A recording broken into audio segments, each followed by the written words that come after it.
El viento del desierto trajo más polvo esa noche. Trajo desesperación envuelta en la tela rasgada de un vestido de mujer. Sangre manchando los escalones de madera de una cabaña que solo había conocido la soledad durante 3 años. Marcus Thornfield creyó haber presenciado la última de las tragedias de la humanidad, cuando colgó su placa de mariscal y desapareció en el desierto del territorio de Nuevo México. Pero el destino tenía otros planes, y llegaron en forma de una mujer apache, desplomada que apretaba contra su pecho a 2 niños febriles.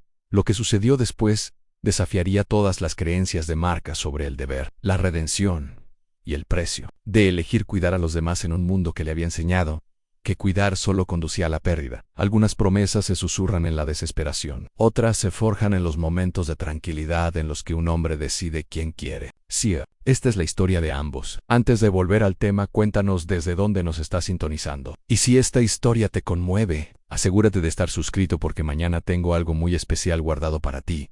El sol azotaba las tierras baldías de Nuevo México con la persistencia de un herrero trabajando el hierro. Cada rayo golpeando la tierra roja como un golpe destinado a aplastar todo lo que se escondía bajo ella. Marcus Thornfield cabalgaba su yegua alazana bajo el calor abrasador, a 3 días de Copper Ridge, con el cuerpo de un hombre buscado sobre su caballo de carga. El cadáver pertenecía a Jake Meridian, un ladrón de ganado que cometió el error de pensar que la naturaleza era lo suficientemente anárquica como para ocultar sus crímenes para siempre. Marcus había demostrado que estaba equivocado con un solo disparo de rifle desde 200 metros. En la placa en sus alforjas reflejó la luz al cambiar de posición, una pieza de plata deslustrada que aún pesaba a pesar de no tener importancia oficial. Había renunciado a su puesto de alguacil territorial hacía 6 meses, pero las viejas costumbres eran más difíciles de eliminar que los hombres de sus carteles de búsqueda. Cuando el ayuntamiento de Copper Ridge ofreció $500 por la captura de Meridian, Marcus aceptó el puesto no porque necesitara el dinero, sino porque cazar forajidos requería menos inversión emocional que intentar reconstruir una vida entre la gente civilizada. A los cascos de su yegua tamborileaban a un ritmo constante contra la superficie dura, como un metrónomo que contaba los kilómetros hacia una conversación que temía tener. El consejo esperaba que se quedara para la ceremonia de recompensa,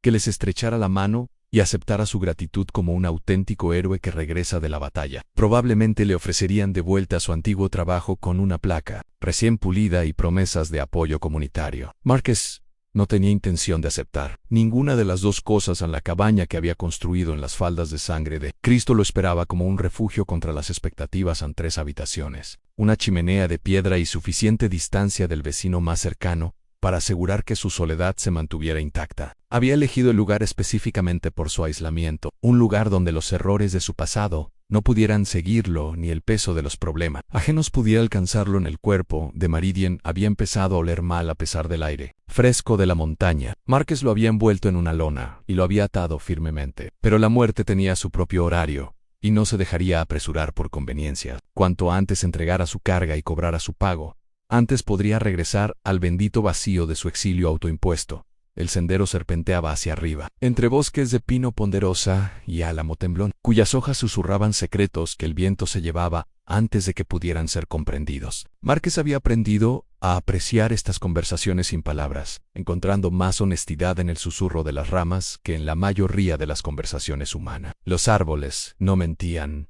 no hacían promesas que no podían cumplir. No te miraban con ojos llenos de fe que sabías que eventualmente traicionarías. Sus pensamientos vagaron, como solía ocurrir en largos viajes, hacia los acontecimientos que lo habían alejado de la sociedad civilizada. 3 años antes, había sido alguacil de Santa Fe, un cargo que conllevaba respeto, autoridad y la ingenua creencia de que la justicia podía ser más que una palabra escrita en las paredes del juzgado. Se casó con Rebecca Caldwell en la primavera de ese año, una maestra de escuela de manos amables y una fe inquebrantable en la bondad de las personas. La fe había demostrado ser más frágil de lo que ambos habían previsto. A Marcus alejó el recuerdo con la misma fuerza deliberada que usaba para controlar a su caballo en terreno difícil. El pasado era un lujo que no podía permitirse, un peso que lo hundiría si lo dejaba caer demasiado sobre sus hombros. Mejor centrarse en las necesidades inmediatas, entregar el cuerpo, cobrar el dinero, desaparecer de vuelta en las montañas, donde la responsabilidad se medía en leña cortada y presas cazadas, en lugar de vidas salvadas o perdidas en Copper Ridge. Apareció a lo lejos como un grupo de bloques de construcción infantiles, esparcidos sobre una mesa. Sus edificios pequeños y de aspecto provisional contrastaban con el vasto telón de fondo del desierto y el cielo. El humo se elevaba de una docena de chimeneas, con la mezcla de aromas de fogatas y viviendas. Márquez sintió que se le tensaba la mandíbula automáticamente, una respuesta física a la perspectiva de la conversación y la obligación social en la calle principal. Se extendía entre dos hileras de edificios desgastados, con sus fachadas de madera grises por el tiempo y el abandono. Un puñado de personas se desplazaban entre la tienda y el bar, con movimientos perezosos, con el agotamiento característico de vivir en lugares olvidados por el mundo. Márquez reconoció el ritmo de la vida fronteriza, la forma en que la gente conservaba energía para las tareas importantes, dejaba que todo lo demás se desvaneciera, guió a sus caballos hacia la oficina del alguacil, un edificio bajo de adobe que se alzaba como un sapo en el centro del pueblo. El alguacil adjunto Thomas Garrett salió de la puerta antes de que Márquez terminara de atar las riendas. Con su joven rostro radiante de anticipación y algo que podría haber sido una veneración heroica a Mariscal Thornfield, gritó Garrett, pero luego se contuvo. O sea, señor Thornfield, no estábamos seguros de que lo arrestara. A Márquez señaló con el pulgar hacia el caballo de carga. Es todo tuyo. ¿Dónde está Crawford? El alguacil Crawford está en la consulta. Su artritis ha estado muy mal. Garrett se acercó para examinar el cuerpo de Meridian. Su expresión pasó de la emoción al malestar al ver la realidad de la muerte. Dios mío, le has dado una buena impresión del corazón. Esa era la idea. Marcus empezó a desatar las cuerdas que sujetaban el cadáver. Necesitaré un recibo por el cuerpo y un vale para la recompensa. El ayuntamiento quiere celebrar una ceremonia, dijo Garrett, sin dejar de mirar al cuatrero muerto. El alcalde Patterson pensó que sería bueno para levantar la moral, demostrando a la gente que la justicia aún puede alcanzar a los malos, incluso aquí. En medio de la nada, Márquez bajó el cuerpo de Meridian del caballo de carga y lo depositó en el porche de madera de la oficina del alguacil con menos ceremonia que la mayoría de la gente solía usar para manejar sacos de grano. Dígale al alcalde que no me interesan las ceremonias. Tomaré mi dinero y me iré antes del anochecer. El rostro de Garrett se ensombreció con la decepción de un niño cuyo circo ha sido cancelado. Pero la gente estaba deseando conocerte. Eres una leyenda por aquí. El alguacil que nunca fallaba a su hombre. Ex mariscal, corrigió Márquez. Y las leyendas son solo historias que la gente cuenta para entender lo que no entienden. Dejó a Garrett de pie en el porche con el cadáver de Meridian y caminó hacia el bar. El eco de sus botas resonaba sordamente en la pasarela de madera. El sol de la tarde había comenzado a descender hacia las montañas del oeste, tiñendo el cielo de tonos naranjas y rojos que le recordaban a sangre y fuego. Pronto la temperatura bajaría 20 grados, y el desierto se transformaría de horno en nevera con la brutalidad impetuosa que caracterizaba todo en este duro país. El interior del bar ofrecía un bendito alivio tanto del calor como de la tensión humana. Márquez pidió whisky y encontró una mesa en un rincón donde podía apoyar la espalda contra la pared y vigilar con la vista tanto la puerta principal como la trasera. Viejas costumbres de sus días como agente de la ley, instintos de supervivencia que lo habían mantenido con vida. A través de más enfrentamientos de los que podía contar en el whisky se quemaba al bajar. Un fuego familiar que apaciguó temporalmente la energía inquieta que se acumulaba en su pecho desde la mañana. Márquez había aprendido a reconocer la sensación como una señal de alerta. El equivalente emocional de nubarrones que se avecinaban en un horizonte despejado. Solía significar que había estado rodeado de gente demasiado tiempo, que las obligaciones sociales y la humanidad performativa que se esperaba de él en lugares civilizados estaban empezando a erosionar sus defensas, cuidadosamente construidas. Otros 3 clientes ocupaban el bar, un par de vaqueros compartiendo una botella en la barra, y un viejo buscador de oro bebiendo una cerveza mientras estudiaba un mapa dibujado a mano con la intensidad de un erudito leyendo las sagradas escrituras. Ninguno le prestó atención a Márquez, lo cual le venía de maravilla. Había aprendido a apreciar el anonimato como otros hombres valoraban el reconocimiento, encontrando paz en no ser nadie especial.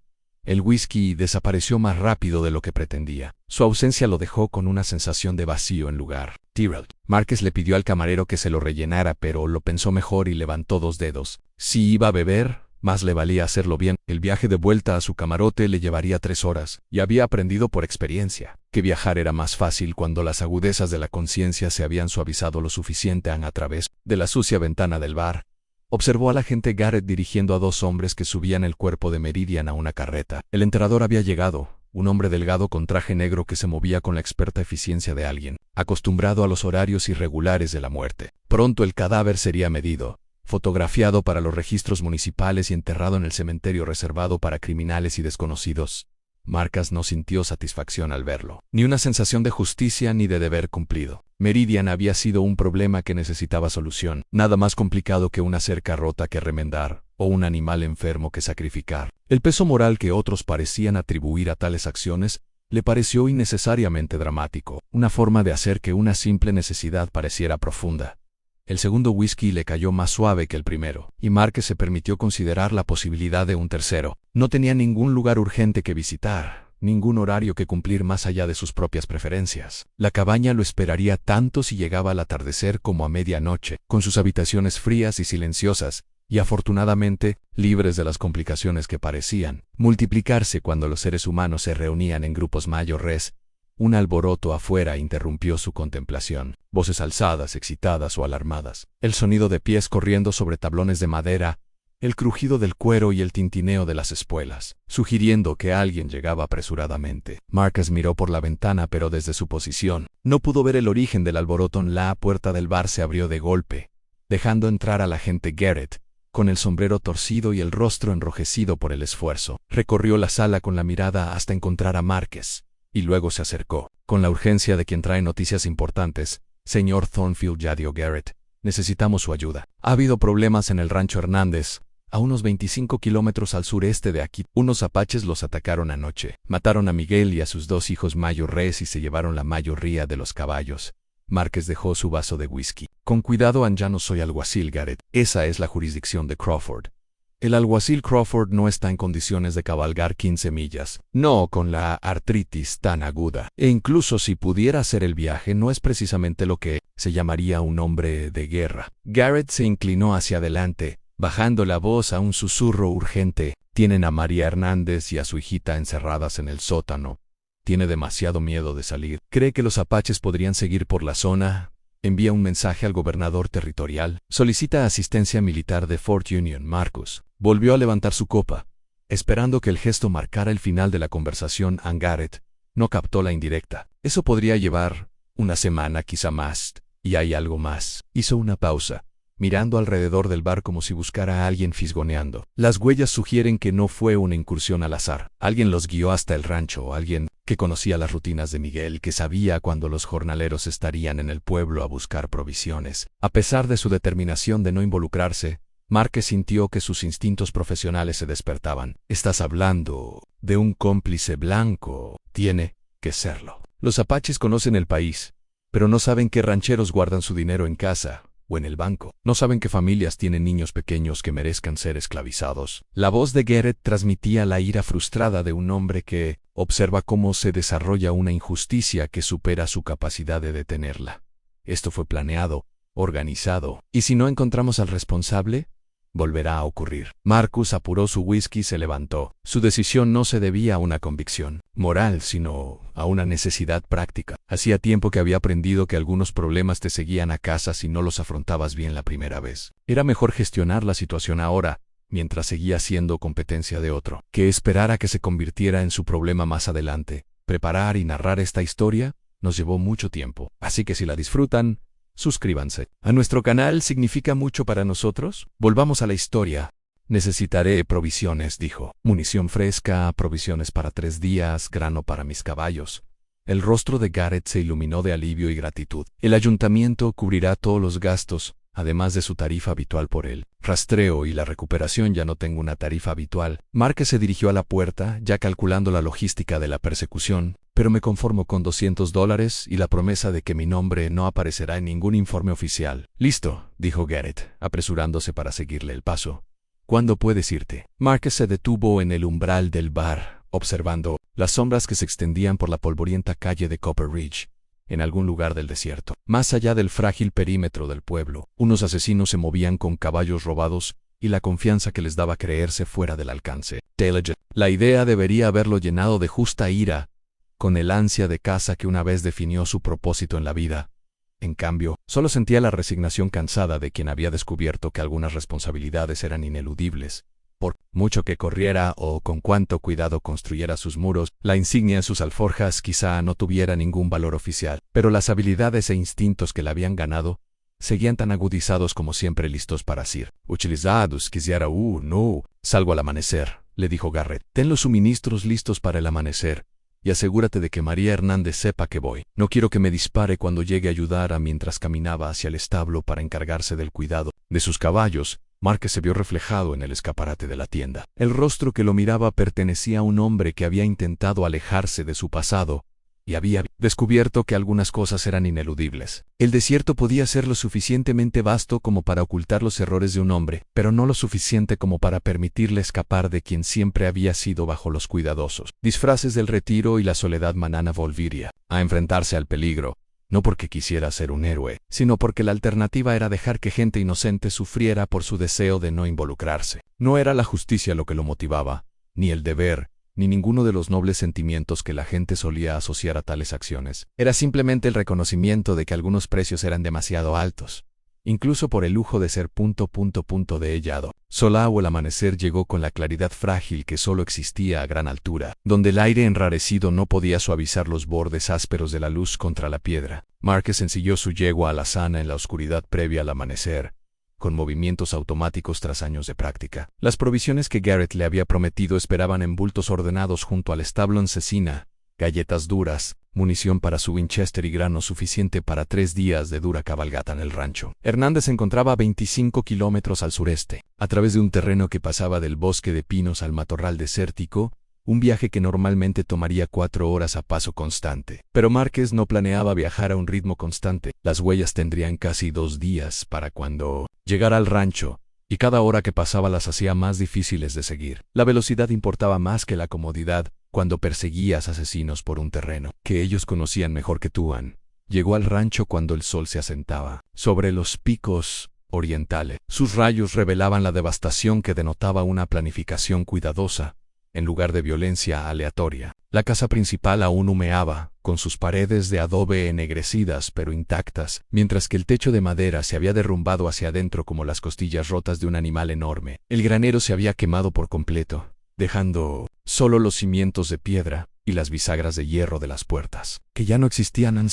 Habían cavado 3 tumbas en el cementerio familiar. La tierra cruda contrastaba oscura con la pálida tierra del desierto circundante. Miguel Hernández y sus hijos yacían bajo toscas cruces de madera, con sus nombres grabados en español con la mano temblorosa de alguien poco acostumbrado a conmemorar a los muertos. María Hernández emergió de detrás de la casa mientras Márquez desmontaba, con su vestido negro rasgado y manchado de ceniza, y la mirada cargada de la particular vacuidad que emanaba de presenciar la destrucción. De todo lo familiar apretaba un bulto envuelto en una manta desteñida, y Márquez se dio cuenta, con incómoda certeza, de que contenía a su pequeña hija. La niña no emitía ningún sonido, lo que podría haber significado que estaba durmiendo o algo peor. Había visto suficientes secuelas como para saber que los bebés a menudo no sobrevivían a la violencia que había azotado este lugar, señor Thornfield. La voz de María transmitía una profunda impresión de conmoción, como si alguien más las pronunciara con su garganta. El agente Garrett dijo que vendría. Márquez se quitó el sombrero por respeto a las tumbas. Anque no ele, muya.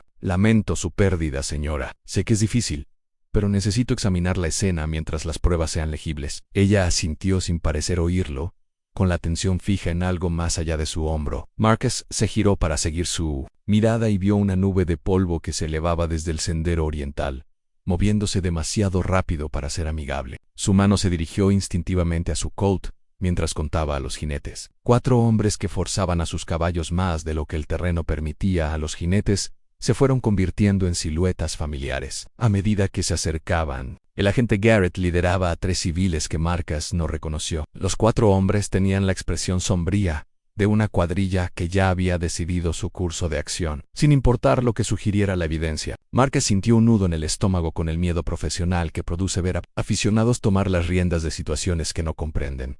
Garrett frenó su caballo con un dramatismo innecesario, levantando polvo alrededor del grupo al desmontar. Thornfield, puede que hayamos tenido suerte. Charlie Morrison dice que vio señales de humo apache hace 2 días, provenientes del Cañón del Diablo. El hombre que Garrett señaló era un buscador de oro de unos 50 años, con la piel curtida y la energía nerviosa de quien ha pasado demasiados años solo en la naturaleza. Avanzó con entusiasmo, visiblemente complacido de ser el centro de atención. 3 columnas de humo, separadas quizás por media milla, dijo Morrison. Llevo 12 años explorando estas montañas, y reconozco las señales apaches cuando las veo. Estaban coordinando algo, tan seguro como que estoy aquí, A Márquez estudió el rostro del prospector, notando el ligero temblor en sus manos y la dificultad de su mirada para escrutar directamente. El Cañón del Diablo está a 65 kilómetros de aquí. Es un largo camino para coordinar una redada en un rancho específico. A menos que tuvieran ayuda, dijo el tercer hombre, que se presentó como Frank Dalton, dueño de la tienda de abarrotes en Copper Ridge. Le vendí provisiones a Miguel hace apenas 3 días, y había un extraño en la tienda al mismo tiempo. Parecía un vagabundo, pero hacía muchas preguntas sobre quién vivía dónde, quién tenía dinero, quién tenía caballos que valieran la pena robar en el cuarto hombre. Un ranchero llamado Pete Hawkins escupió jugo de tabaco al polvo y asintió. Vi a ese mismo desconocido en el Silver Dollar Saloon, invitando bebidas a cualquiera que hablara con él. Estaba muy interesado en saber sobre las familias locales, especialmente las que tenían niños pequeños. Márquez sintió el peso familiar de una investigación que comenzaba a tomar rumbos que no le gustaban. 4 testigos, todos con historias convenientes que apuntaban a la misma conclusión, todos llegando juntos con soluciones en lugar de preguntas. En su experiencia, las investigaciones reales eran más caóticas que esta, llenas de contradicciones, callejones sin salida y pruebas que se negaban a encajar en patrones definidos. ¿Dónde está ahora ese extraño?, preguntó. La expresión de Garrett se tensó con la satisfacción de quien da noticias decisivas. Seyfew salió del pueblo la mañana después del asalto rumbo al norte hacia el territorio de Colorado, pero Morrison lo rastreó hasta el Cañón del Diablo antes de perder el rastro en las rocas. Márquez se volvió hacia el buscador. Solo la confianza de Morrison flaqueó un poco. Bueno, seguí su rastro. No lo vi, ¿entiendes? Pero la señal era bastante clara. Huellas de botas, excrementos de caballo, lugares donde había acampado. ¿Y está seguro de que esas huellas pertenecían al extraño del pueblo? ¿De quién más podrían ser?, intervino Dalton. No pasan muchos vagabundos por Copper Ridge, sobre todo los que hacen las preguntas que este tipo hacía a Márquez. Se acercó a examinar los restos quemados del granero, aprovechando el movimiento para ganar tiempo y pensar. La historia que contaban los 4 hombres era plausible, incluso probable, pero algo en su certeza unánime lo inquietaba. Los testigos reales solían discrepar en los detalles, recordaban las cosas de forma diferente, se contradecían en pequeños detalles que, de hecho, aumentaban su credibilidad. Estos hombres parecían haber ensayado su testimonio. Los cimientos del establo revelaban marcas de desgaste que sugerían forcejeo, marcas de arrastre que conducían al corral donde se guardaban. Los casquillos de latón yacían esparcidos en la tierra, balas del calibre en 44 que podrían haber provenido de cualquier arma. Cerca del pozo, Márquez encontró algo más interesante: huellas de mocasines prensadas en barro ya seco, cuyo patrón era distinto al de las huellas de botas que marcaban la mayo. Era parte de la escena. María llamó a la viuda, que seguía de pie aferrada a su silencioso bulto. ¿Había guerreros apaches aquí? ¿O solo el hombre blanco? Su respuesta llegó en español, rápida y emotiva, dirigida más al suelo que a Márquez. Garrett intentó traducir, pero Márquez levantó una mano para detenerlo. Había pasado suficientes años en la frontera como para entender español básico, y las palabras de María tenían matices que podrían perderse en la traducción. Había visto tanto apaches como a un hombre blanco, pero este último daba órdenes, dirigiendo a los guerreros con la autoridad de alguien a quien respetaban o temían. El ataque había sido rápido y organizado, y los asaltantes se movían como si supieran exactamente dónde encontrar lo que buscaban. Lo más inquietante de todo era que hablaban algo de inglés entre ellos, lo que sugería un nivel de contacto cultural que iba más allá de un simple conflicto fronterizo. Está confirmando lo que ya sospechábamos, dijo Garrett cuando María terminó de hablar. Esto lo organizó alguien que conocía a la familia, conocía sus rutinas. Márquez asintió distraídamente, con la atención fija en un detalle que no encajaba con la narrativa que se construía a su alrededor. Las huellas de mocasín cerca del pozo mostraban señales de haber sido hechas por alguien herido o con sobrepeso. El paso era irregular, favoreciendo el pie izquierdo, y la profundidad de las huellas sugería un guerrero corpulento o alguien con carga adicional. Garrett, necesito que tú y tus hombres regresen al pueblo, dijo Márquez, incorporándose tras examinar las huellas. Envía un mensaje a Fort Union solicitando asistencia militar y organiza un grupo de búsqueda con provisiones para una semana. ¿En el campo y el forastero?, preguntó Morrison. Ya lleva 2 días de ventaja. Cada hora que perdemos aquí hace que sea más difícil atraparlo. El desconocido no es mi prioridad ahora mismo. Márquez regresó a su caballo, revisando sus armas y provisiones con el metódico cuidado de quien se prepara para peligros inciertos. Mi trabajo es asegurarme de que María y su bebé estén a salvo, y luego rastrear a quien mató a su familia. Que sea un vagabundo blanco o apaches no cambia lo que hay que hacer. Dalton dio un paso al frente, con el rostro enrojecido por la indignación.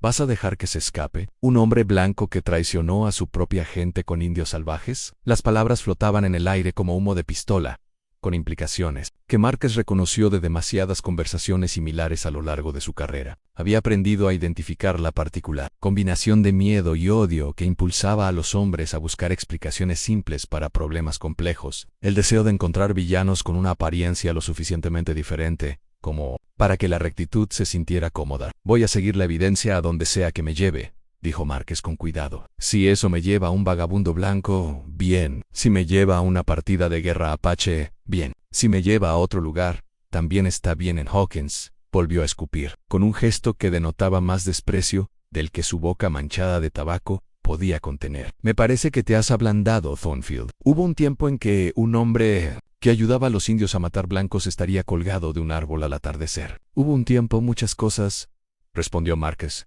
subiéndose a la silla con la fluidez de quien ha pasado más tiempo a caballo que a pie. Pero ahora mismo tengo huellas que seguir y un asesino que atrapar. Caballeros, pueden ayudarme. O quitarse de en medio. Apresuró a su yegua hacia el sendero del este, siguiendo las huellas más claras que se alejaban del rancho.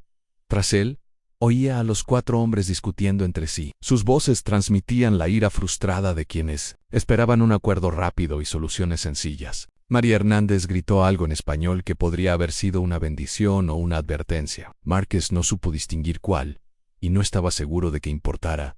En el sendero atravesaba un terreno cada vez más accidentado, ascendiendo hacia las laderas donde los pinos daban paso a robles achaparrados y afloramientos de granito. Las huellas estaban bastante despejadas durante los primeros kilómetros en caballos descalzos. Avanzaban a paso firme, lo que indicaba que los jinetes se sentían seguros pero no presas del pánico. No había rastro del paso lastimado que Márquez había notado cerca del pozo, lo que significaba que el grupo herido no estaba con el grupo, o se había recuperado lo suficiente como para cabalgar con normalidad.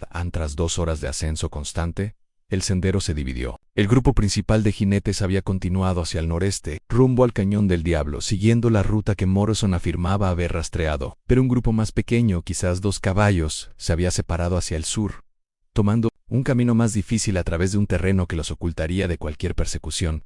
Casual a Márquez estudió ambos rastros, sopesando sus opciones. El grupo más grande ofrecía una pista más clara y la promesa de encontrar a múltiples perpetradores, pero también conducía al destino más obvio, el lugar que cualquier rastreador competente seguiría naturalmente. El grupo más pequeño había optado por el sigilo en lugar de la velocidad, lo que sugería un mayor conocimiento del terreno local o razones más apremiantes para evitar ser detectado. Su instinto profesional le decía que siguiera al grupo más grande, que siguiera la pista obvia que satisfaría a sus empleadores y cumpliría sus expectativas de justicia rápida. Su experiencia personal, adquirida durante años rastreando a hombres que no querían ser encontrados, sugería que las verdaderas respuestas solían encontrarse en el camino más difícil, el que requería más esfuerzo y ofrecía menos certeza. De éxito eligió el camino del sur.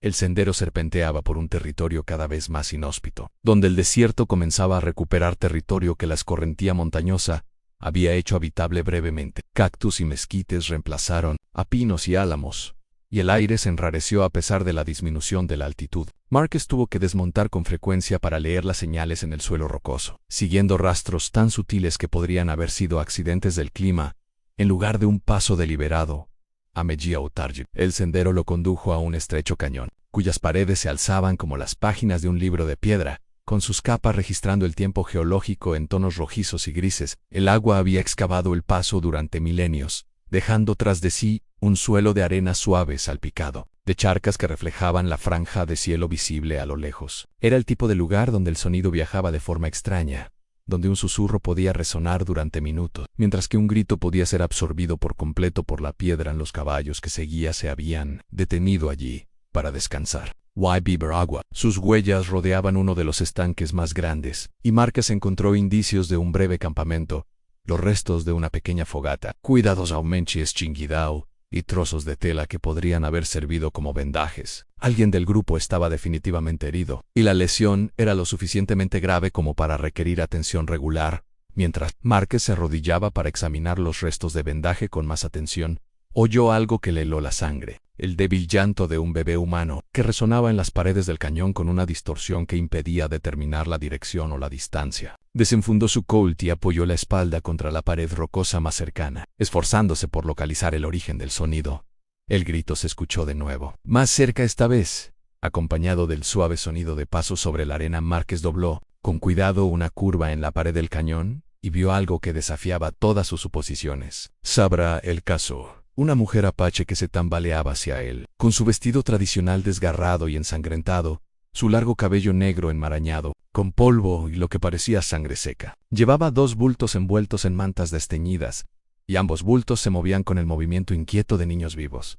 Ella lo vio al mismo tiempo que él la vio, y por un instante se miraron fijamente a través de 9 metros de cañón vacío. Su rostro no reflejaba miedo al arma en su mano, solo la desesperada determinación de alguien que ya había aceptado el peor resultado posible y ahora esperaba algo ligeramente mejor. "Por favor", she whispered, her voice carrying clearly in the still air. "Le serviré para siempre si salvo a mis gemelos. Te serviré por siempre si salvas a mis gemelos". A Márquez bajó el arma, no por confianza, sino por reconocer que, fuera lo que fuese lo que estuviera sucediendo allí, no se parecía en nada la simple historia de traición blanca y salvajismo apache que lo había traído a estas montañas. La mujer dio otro paso hacia él, se tambaleó y se desplomó sobre el arenoso fondo del cañón, su cuerpo cayendo protectoramente sobre los 2 bultos que había llevado a través del país, capaces de matar a los fuertes y preparados, y mucho menos a los heridos y desesperados. Mientras Márquez corría a ayudarla, vio algo que le hizo cuestionar todo lo que creía saber sobre la redada en el rancho Hernández. Heridas de bala, recientes en el costado y el hombro de la mujer, heridas que solo podían haber sido hechas por alguien que le hubiera disparado por detrás. Mientras huía, la evidencia sugirió que ella no era uno de los asaltantes, ella era una otra víctima. Márquez se arrodilló junto a la mujer desplomada, con las manos suspendidas, inseguras, sobre su cuerpo inmóvil. Los 2 bultos que había protegido con su cuerpo se agitaron inquietos, pequeños puños emergiendo de las mantas desteñidas, junto con los suaves maullidos característicos de los bebés hambrientos. Gemelos, como ella había dicho, probablemente no tendrían más de 6 meses. A juzgar por su tamaño y su forma de moverse, en la respiración de la mujer era superficial e irregular, lo que indicaba una grave pérdida de sangre y posibles lesiones internas. Márquez había visto suficientes heridas en el campo de batalla como para reconocer las señales de alguien que luchaba por mantenerse consciente a fuerza de voluntad. Sus ojos oscuros seguían sus movimientos con la cautelosa inteligencia de un animal herido que aún no había decidido si el humano que se acercaba representaba la salvación o una amenaza diferente. "Agua", susurró, su voz apenas audible por encima del susurro del viento entre las paredes del cañón. "Los niños". Agua. Márquez destapó su cantimplora y con cuidado levantó la cabeza, dejando que pequeños sorbos de agua le humedecieran los labios agrietados. Bebió con avidez al principio, pero luego se obligó a parar,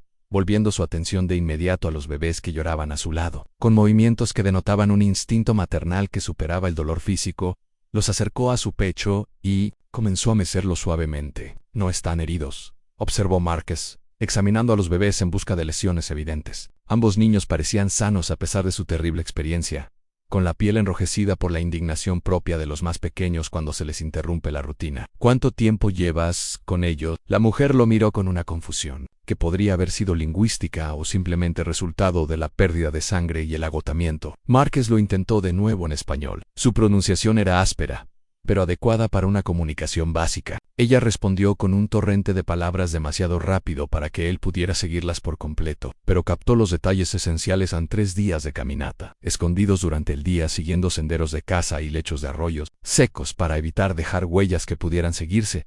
Había estado huyendo de algo, no persiguiéndolo. Las heridas de bala en su espalda confirmaron lo que Márquez ya había empezado a sospechar. Esta mujer no era uno de los asaltantes que asaltaron el rancho Hernández. Huía de los mismos que mataron a Miguel y a sus hijos.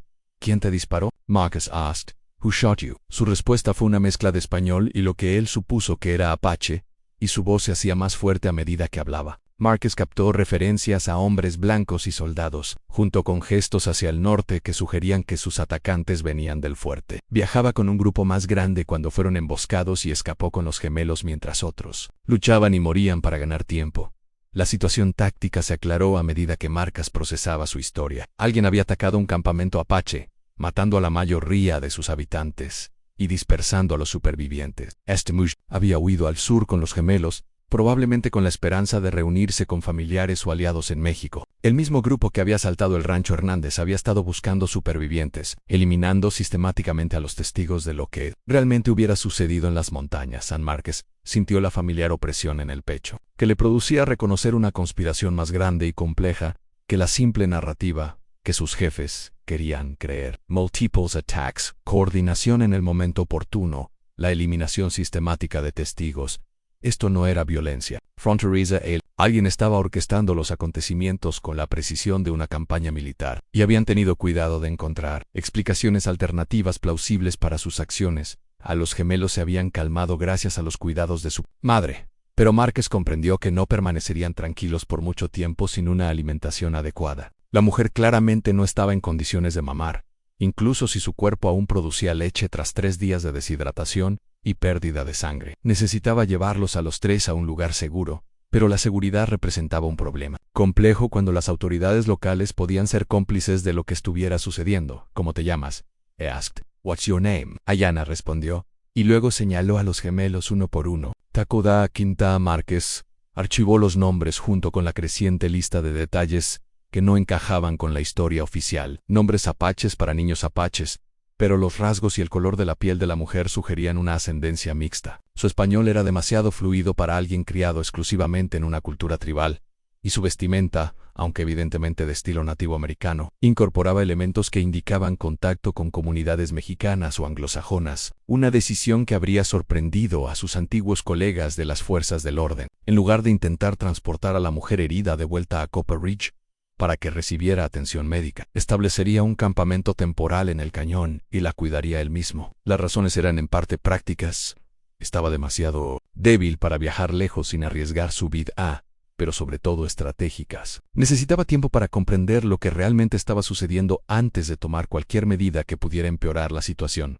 El cañón ofrecía varias ventajas como refugio en agua fresca de las pozas, protección contra el viento y el clima en las numerosas cavidades excavadas en las paredes rocosas, y múltiples rutas de escape en caso de ser descubierto por fuerzas hostiles. Y lo que es más importante, estaba lo suficientemente alejado de los senderos establecidos como para que quienes lo buscaran, sin querer, no los encontraran por accidente. Márquez pasó el resto de la tarde montando su campamento temporal, un lugar cerca de la poza más grande, donde un saliente proporcionaba sombra y protección desde arriba, a la vez que permitía un fácil acceso al agua. Su yegua se desencilló y cojeó cerca de la entrada del cañón, donde podía pastar en la hierba rala y servir de alerta temprana para los jinetes que se acercaban a Ayana.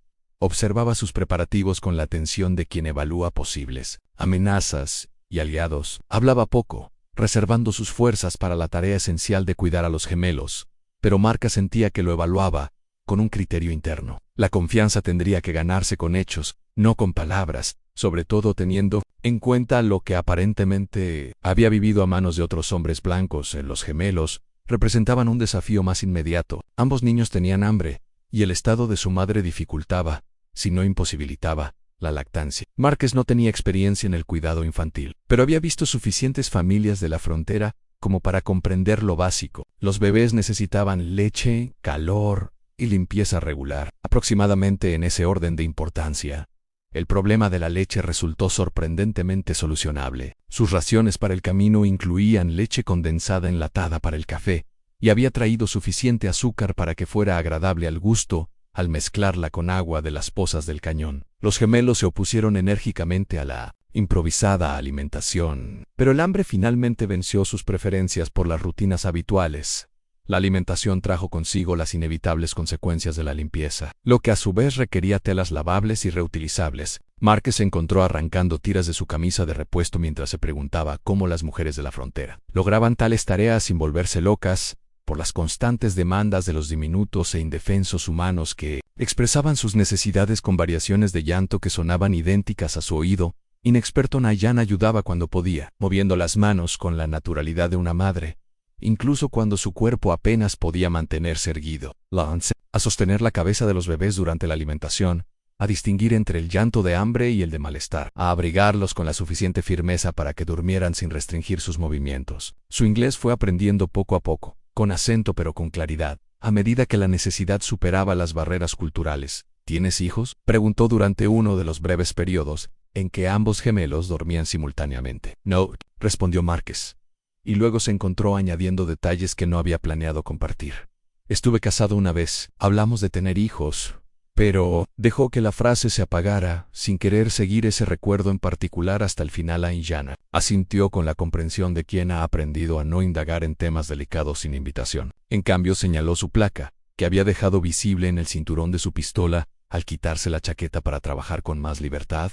¿Eres un hombre de la ley? Lo era, ya no. Marcus observó a los gemelos, que no mostraban señales de despertar a pesar de la conversación a centímetros de sus cabezas. Lo dejé... ¿Por qué? La pregunta flotaba entre ellos como el humo de un fuego extinguido, con implicaciones que Marcus no estaba seguro de querer explorar. Se había dicho a sí mismo que su renuncia al servicio de alguaciles se debía a un dolor personal, a la imposibilidad de mantener la fe en la justicia, tras ver triunfar el mal mediante tecnicismos legales y cobardía política. Pero, en ese cañón oculto con una mujer apache herida y sus hijos, empezó a preguntarse si su retirada de la policía se debía menos a principios y más al miedo a enfrentarse a situaciones exactamente como esta.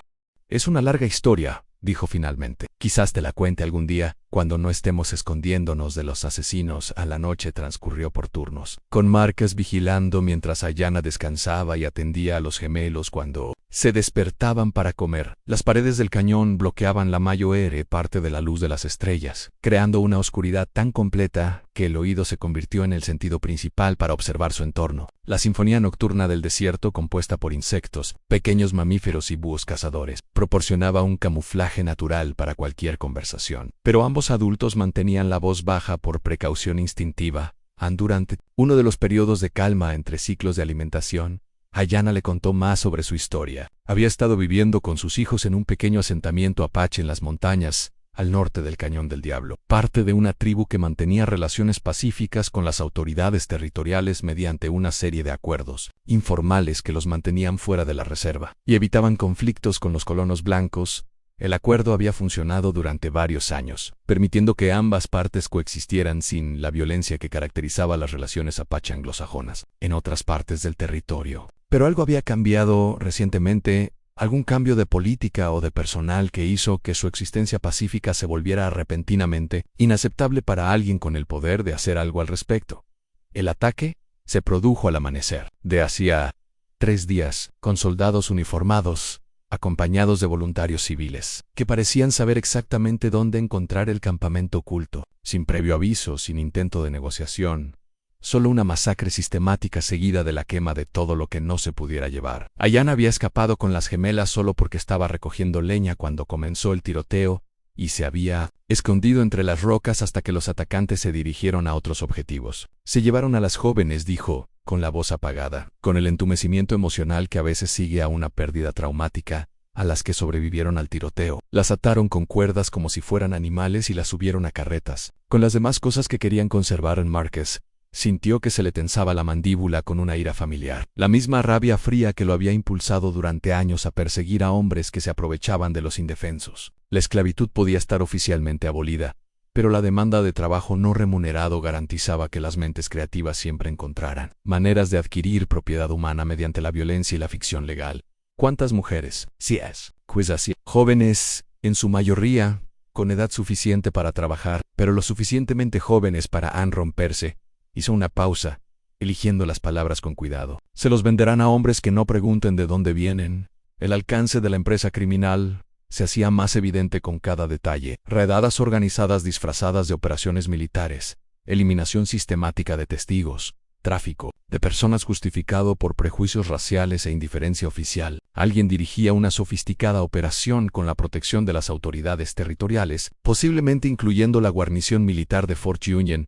El amanecer llegó con la iluminación gradual de las paredes del cañón, revelando detalles que habían permanecido ocultos en la oscuridad. Marcus vio que Aiyana parecía más fuerte después de una noche de descanso, y bebiendo agua con regularidad, aunque aún pálida por la pérdida de sangre, y con un claro dolor por las heridas. Las gemelas habían adoptado algo parecido a una rutina, dormían más tiempo entre las tomas y lloraban menos al despertar. La situación no podía continuar indefinidamente. Tenían provisiones suficientes para quizás 2 días más, después de los cuales Marcus tendría que salir a buscar comida y medicamentos. Y lo que era más crítico, Ayanna necesitaba atención médica adecuada para sus heridas, en particular la lesión del hombro que mostraba signos de infección. Elkinen ofrecía seguridad temporal, pero no era una solución permanente a sus problemas. «Necesitamos llevarte al médico», dijo Márquez mientras desayunaban galletas y café. «Esas heridas no cicatrizan bien». Ayanna negó con la cabeza con firmeza. «Ningún médico del pueblo ayudará a una mujer apache. Si me ven, llaman a los soldados». Sam probablemente tenía razón. El sistema médico territorial no era conocido por sus actitudes progresistas hacia los nativos americanos, sobre todo cuando estos estaban vinculados, aunque fuera de forma indirecta, a la violencia contra los colonos blancos. Llevarla a Copper Ridge probablemente resultaría en su arresto en lugar de tratamiento, dejando a los gemelos huérfanos y a Marcas enfrentando preguntas incómodas sobre su papel en el refugio de fugitivos. «Podría haber otra manera», dijo Marcus lentamente, mientras se formaba una idea que le exigiría confiar en gente que había evitado durante 3 años. «Conozco a alguien que podría ayudar, pero eso implicaría abandonar el cañón y viajar a un lugar donde estaríamos más expuestos». «¿Dónde?» «Hay una misión a unos 48 kilómetros al sur de aquí, dirigida por un sacerdote llamado Padre Miguel Vázquez. Ya ha ayudado a familias apaches discretamente, sin involucrar a las autoridades territoriales». Márquez hizo una pausa, considerando los riesgos, pero llegar allí significaría 2 días de viaje por campo abierto, y no estarías en condiciones de cabalgar con fuerza si nos persiguen. En Ayanna miró a los gemelos, que dormían plácidamente en su cuna improvisada de mantas y alforjas. La decisión que enfrentó fue básicamente la misma que cualquier padre enfrenta. Cuando las circunstancias los obligan a tomar decisiones imposibles, aceptar riesgos conocidos para buscar una seguridad incierta o mantener una seguridad temporal, con la esperanza de que las condiciones mejoraran por sí solas. «Nos vamos», dijo simplemente. «Esta noche, cuando la oscuridad oculte nuestro movimiento». Marcus asintió, empezando a planear la ruta que los llevaría al sur, a través del terreno más desolado que pudiera encontrar, evitando senderos y asentamientos establecidos donde ojos curiosos podrían reportar la inusual presencia de un hombre blanco. Viajando con una mujer apache y 2 bebés sería peligroso para todos, pero quedarse en el cañón les garantizaba una muerte lenta por infección y hambre, sin lograr nada más que prolongar lo inevitable mientras empacaba sus escasas provisiones para el viaje. Márquez reflexionó sobre cómo sus prioridades habían cambiado por completo en los últimos 2 días. Había entrado en estas montañas buscando justicia para la familia Hernández, motivado por su deber profesional y la promesa de un pago por los servicios prestados. Ahora se encontraba planeando arriesgar su vida protegiendo a personas que no conocía hasta ayer, impulsado por nada más complejo que reconocer que algunas cosas estaban bien o mal, sin importar tecnicismos legales ni convenciones sociales. La transformación lo sorprendió menos de lo debido. Quizás retirarse de la policía nunca se había tratado de abandonar sus principios, sino de encontrar un contexto donde esos principios pudieran operar sin verse comprometidos por consideraciones políticas y cobardía institucional. Este cañón, con sus pozas ocultas y sus imponentes muros, se había convertido en el lugar donde Marcus Thornfield finalmente recordaba a quien siempre había querido ser. El viento del desierto arreció después de medianoche. Gemía a través de las paredes del cañón con una voz que anunciaba la llegada temprana del invierno a las tierras altas. Márquez había planeado su partida para las horas más oscuras antes del amanecer, cuando los centinelas cansados dormitaban en sus puestos y los hombres honestos dormían demasiado profundamente como para notar a los viajeros en senderos que deberían haber estado vacíos. Pero la fiebre de Ayanna había regresado con fuerza, alcanzando un pico tan alto que la hizo delirar y obligó a Marcas a reconsiderar todas sus suposiciones sobre la situación. Yacía sobre las mantas que él había dispuesto cerca de la piscina, con la piel ardiendo de calor a pesar del fresco aire nocturno. Los gemelos percibieron la angustia de su madre con el instinto inquietante de los bebés, quejándose y llorando por turnos a pesar de ser alimentados y cambiados. Sus vocecitas resonaban en las paredes del cañón, creando un coro de tristeza que parecía atraer a todos los depredadores. A kilómetros de distancia, Marcas se arrodilló junto a Ayanna, examinando sus heridas a la luz de una vela cuidadosamente protegida. La lesión del hombro, que parecía manejable durante el día, ahora mostraba vetas rojas que irradiaban desde el agujero de bala, claros signos de una infección que se propagaba por su organismo. Sin la atención médica adecuada, moriría en cuestión de días, dejándolo solo con 2 bebés a los que no tenía ni idea de cómo mantener con vida.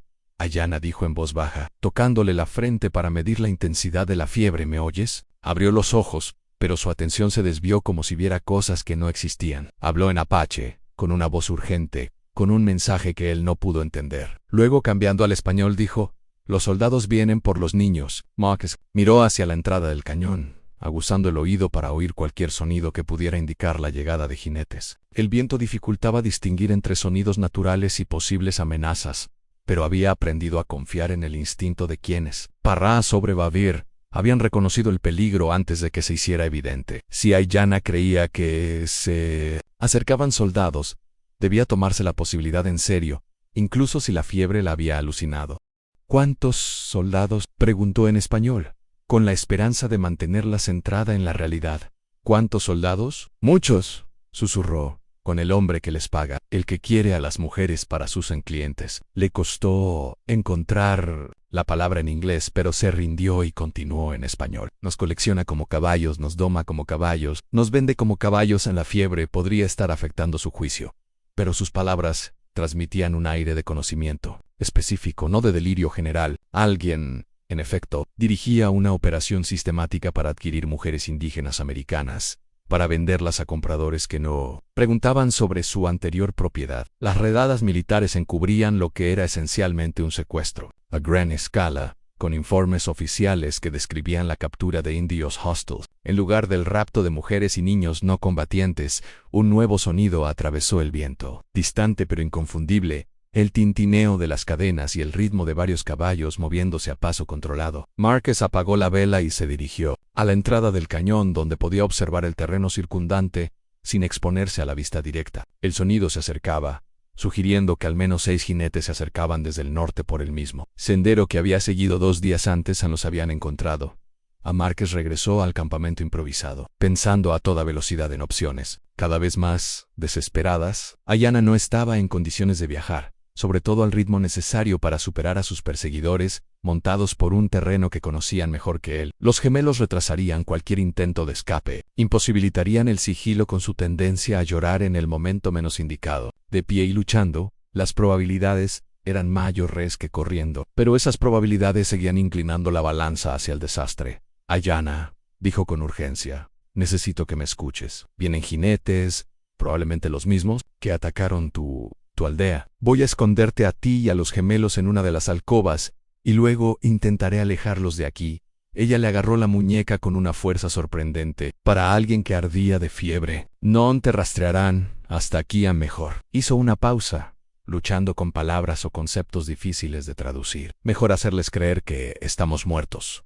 ¿Qué quieres decir? En lugar de responder directamente, señaló una estrecha grieta en la pared del cañón, apenas lo suficientemente ancha como para que pasara una sola persona. Hay una cueva escondida tras las rocas. Los niños apaches juegan allí a veces, aprenden a esconderse de los enemigos. Tiene espacio suficiente para 3 personas, quizá 4 si son pequeños. Marcus examinó la grieta con más atención, buscando con las manos la abertura que ella describió. La formación rocosa había sido excavada por siglos de flujo de agua, creando un laberinto de túneles y cámaras invisibles desde el fondo del cañón. La entrada estaba oculta tras una cortina de piedra que parecía sólida, hasta que se sabía exactamente dónde mirar. ¿Cómo sabes de este lugar? Mi abuelo me trajo aquí de joven, antes de la reserva, antes de los tratados que se rompieron, antes de que se secara la tinta. Ayanna se incorporó a pesar del evidente dolor que le causaba el movimiento. Decía que todo apache debería conocer lugares donde los enemigos no puedan seguirlo. Lugares donde nuestro espíritu pueda esconderse incluso cuando nuestro cuerpo no pueda. A los jinetes que se acercaban estaban lo suficientemente cerca como para que Marcus pudiera distinguir voces individuales a nombres que se llamaban en inglés, con la confianza despreocupada de una partida de caza que no esperaba resistencia. Seria. 6 voces, quizás 7, acompañadas por el crujido ocasional del cuero y el clic metálico de las armas que se revisaban y preparaban para su uso. Marcus tomó una decisión que habría horrorizado a su yo más joven, pero que parecía inevitable, dado todo lo que sabía sobre quienes los perseguían. En lugar de intentar proteger a Ayanna y a las gemelas mediante una confrontación directa, las ayudaría a desaparecer tan completamente que sus perseguidores concluirían que nunca habían estado en el cañón. Trabajando rápido pero en silencio, reunió sus provisiones y las llevó a la cueva oculta que Ayanna había descrito. La entrada requería gatear a gatas, pero se abría una cámara lo suficientemente grande como para que todos pudieran tumbarse cómodamente. Y lo más importante, era completamente invisible desde el fondo del cañón y no mostraba señales de ocupación humana reciente. En llevar a Ayanna por la estrecha entrada resultó más difícil que mover las provisiones. Su fiebre había empeorado durante la última hora. dejándola débil y desorientada, apenas capaz de sostener su propio peso. Marcus tuvo que cargarla a medias por la grieta, mientras ella apretaba a los gemelos contra su pecho. Ambos niños, afortunadamente callados, como si percibieran la necesidad de un silencio absoluto en la cámara oculta, olía a piedra y agua antigua, con un aire que se movía lo justo para sugerir ventilación de alguna fuente invisible. Marcus dispuso sus mantas en lo más profundo de la cueva, donde ni siquiera la luz directa podía penetrar a menos que alguien supiera exactamente dónde mirar. Luego regresó para eliminar cualquier rastro de su presencia del cañón principal. La tarea requería la atención al detalle que lo había llevado al éxito como rastreador, aplicada a la inversa para ocultar, en lugar de revelar. Esparció las cenizas de la fogata, reorganizó las rocas alrededor del estanque para ocultar los lugares donde habían lavado la ropa y los platos, e incluso cubrió con arena las zonas por donde habían caminado con más frecuencia.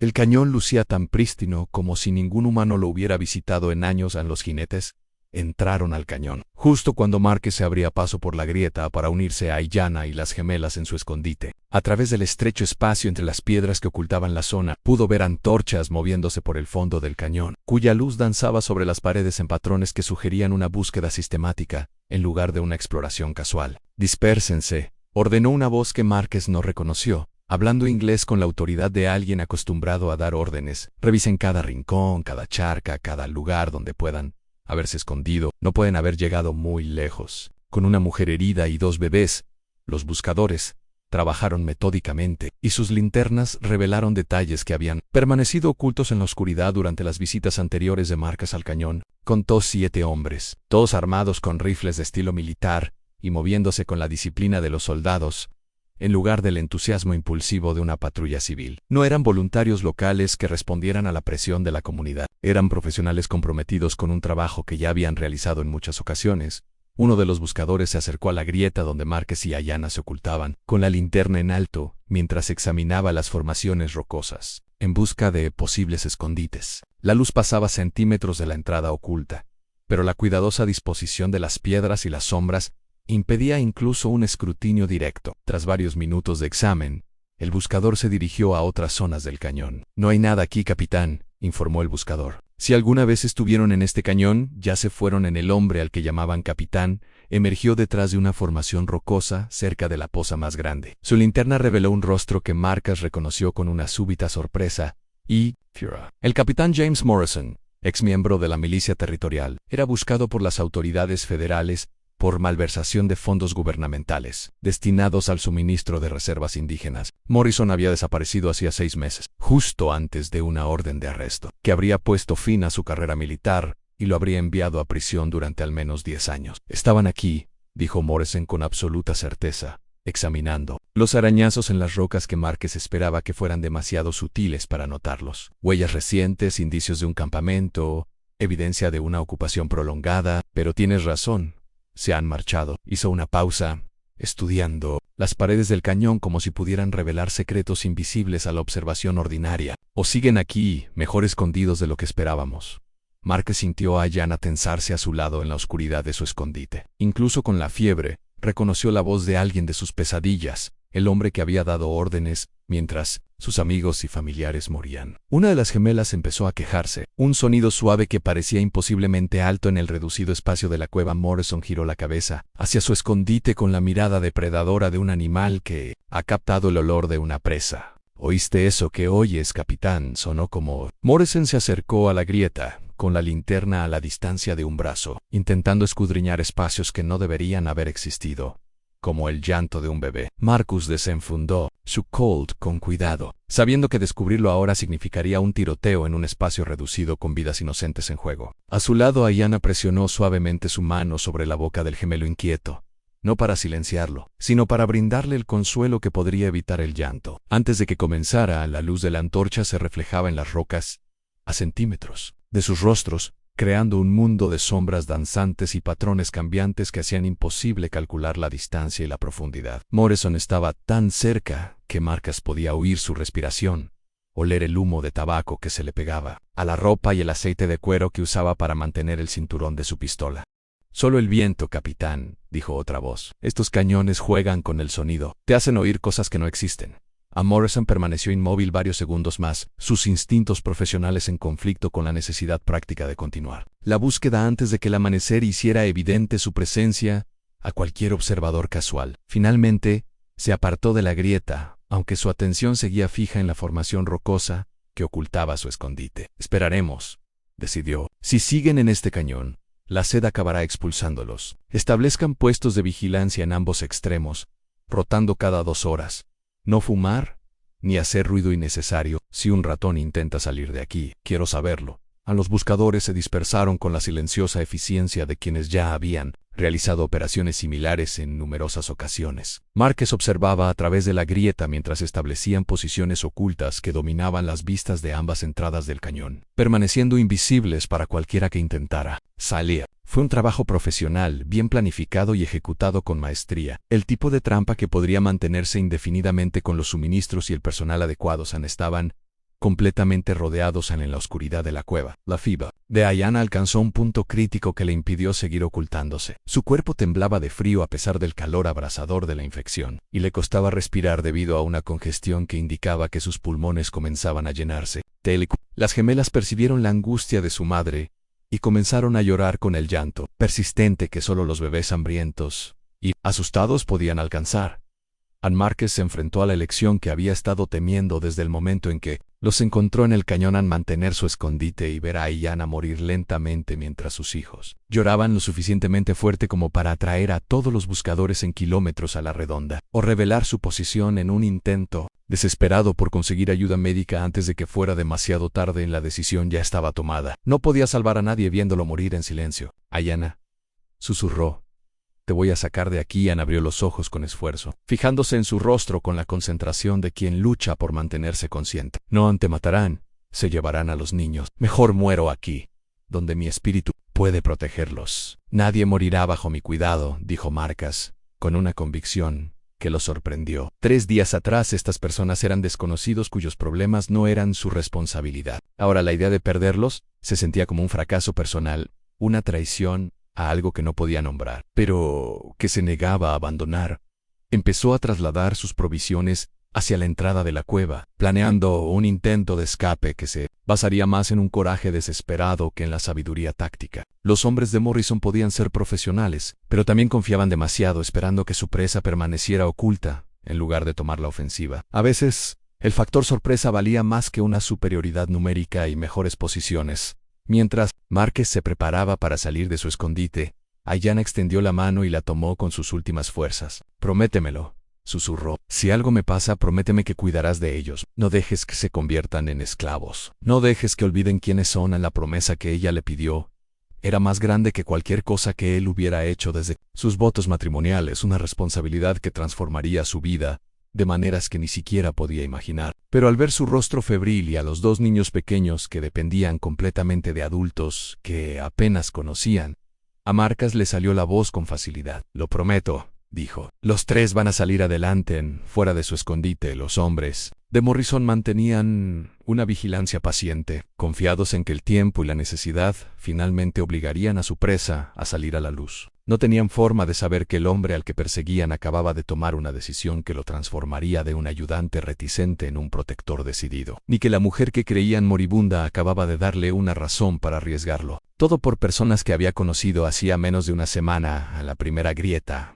en los muros cuidadosamente construidos de Marcus Thornfield se había convertido en una ruptura lo suficientemente amplia como para dejar pasar la luz a Márquez. Esperó hasta bien entrada la noche, cuando incluso los centinelas más disciplinados luchaban contra el peso del agotamiento. A través de la estrecha abertura de su escondite podía ver las brasas moribundas de la fogata de Morrison y oír el suave murmullo de los guardias cambiando de posición. El capitán había establecido un asedio profesional, pero incluso los profesionales tenían que dormir en algún momento. El estado de Ayanna se había estabilizado ligeramente. La fiebre había bajado lo suficiente como para que recuperara algo de claridad mental. Yacía en la oscuridad de la cueva con las 2 gemelas apretadas contra su pecho, sus pequeños cuerpos absorbiendo el calor que podían de la piel afiebrada de su madre. La imagen le recordó a Márquez las ilustraciones que había visto en la Biblia de su infancia, imágenes de protección y sacrificio que hasta entonces le habían parecido abstractas. Los guardias cambian cada 3 horas, susurró. En inglés, con una voz apenas audible incluso en el espacio cerrado. He estado escuchando sus movimientos. Aprendiendo sus patrones, a Márquez consultó su reloj de bolsillo a tientas, contando las manecillas con la punta de los dedos. Eran las 2:30 de la mañana, lo que significaba que el siguiente cambio de guardia llegaría en 30 minutos. Si iban a moverse, tenía que ser durante la breve confusión que acompañaba a cualquier cambio de personal, cuando la atención se centraba en el interior en lugar del exterior. Hay un sendero que lleva al sur desde aquí, continuó Ayana, tan angosto que los caballos no pueden seguirlo, tan empinado que los hombres a pie hacen ruido. Mi abuela me lo enseñó cuando era joven. Decía que lo hacían los siervos y que lo usaban las mujeres apaches cuando necesitaban viajar sin ser vistas. ¿Hasta dónde llega? A la antigua misión de San Rafael, a unos 25 kilómetros. Por las montañas. El padre Vázquez aún vive allí, y aún ayuda a la gente cuando la ley no lo permite. Hizo una pausa, reuniendo fuerzas para el esfuerzo de hablar. Él trajo al mundo a mis hijos. Los bautizó con nombres apaches en lugar de cristianos. Cuando le pedí que honrara ambas tradiciones, en la información coincidía con lo que Márquez ya sabía del padre Miguel Vázquez, un sacerdote franciscano, cuya interpretación de la caridad cristiana trascendía con creces los límites que la mayoría de las autoridades territoriales consideraban apropiados. La misión de San Rafael había sido abandonada oficialmente hacía 3 años debido a la insuficiente congregación y financiación. Pero Vázquez se había quedado con unas pocas familias mexicanas y cualquier otra persona que necesitara refugio de la dura realidad de la justicia fronteriza. ¿Puedes recorrer 15 millas a pie?, preguntó Márquez. Aunque ya sospechaba la respuesta, en el silencio de Ayana hablaba con más fuerza que las palabras. Sus heridas sanaban, pero lentamente, y la infección la había debilitado tanto que caminar por terreno llano requería esfuerzo. Escalar senderos de montaña cargando a uno o ambos gemelos estaría fuera de su alcance.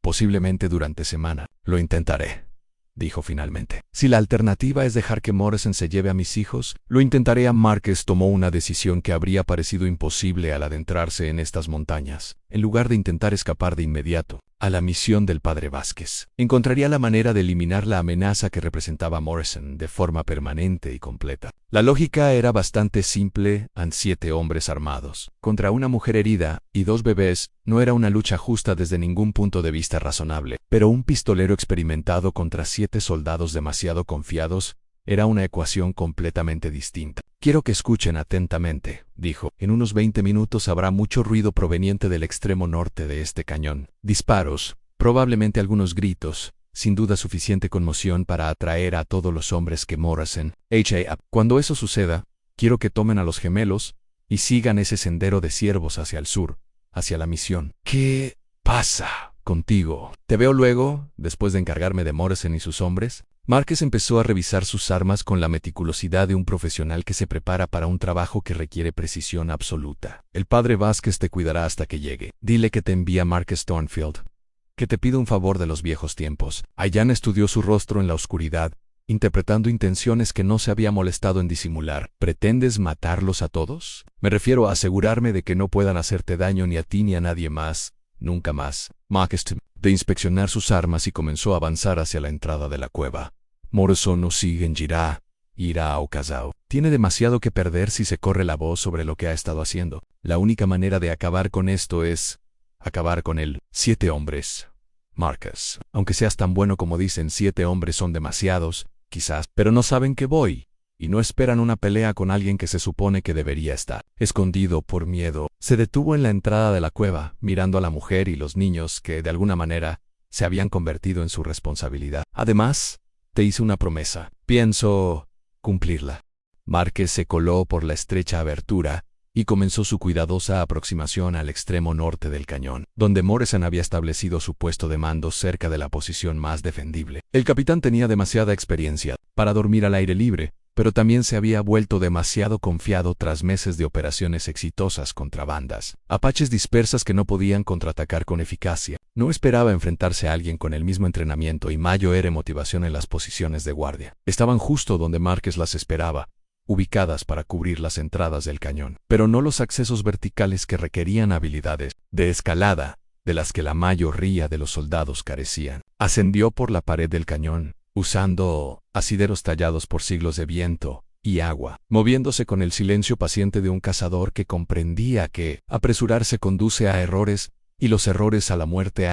Desde su posición elevada, Marcus podía ver la disposición completa del campamento de Morrison: 2 hombres en la entrada sur, 2 más en la norte, uno posicionado para vigilar la zona central donde la mayoría de los viajeros acamparían naturalmente, y otros 2 durmiendo cerca del puesto de mando de Morrison. 7 hombres en total, tal como Ayanna había estimado, desplegados con competencia profesional, pero sin una imaginación excepcional.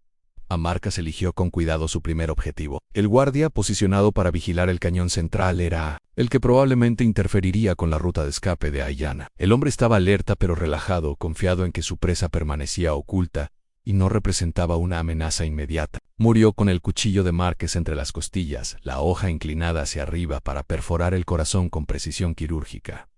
El segundo guardia cayó momentos después, sorprendido por un ataque aéreo que nunca había sido entrenado para esperar. Marcus se tomó su tiempo con cada asesinato, moviéndose con la paciencia deliberada de quien entendía que la velocidad era menos importante que el silencio cuando el objetivo era eliminar múltiples objetivos, sin alertar a los supervivientes.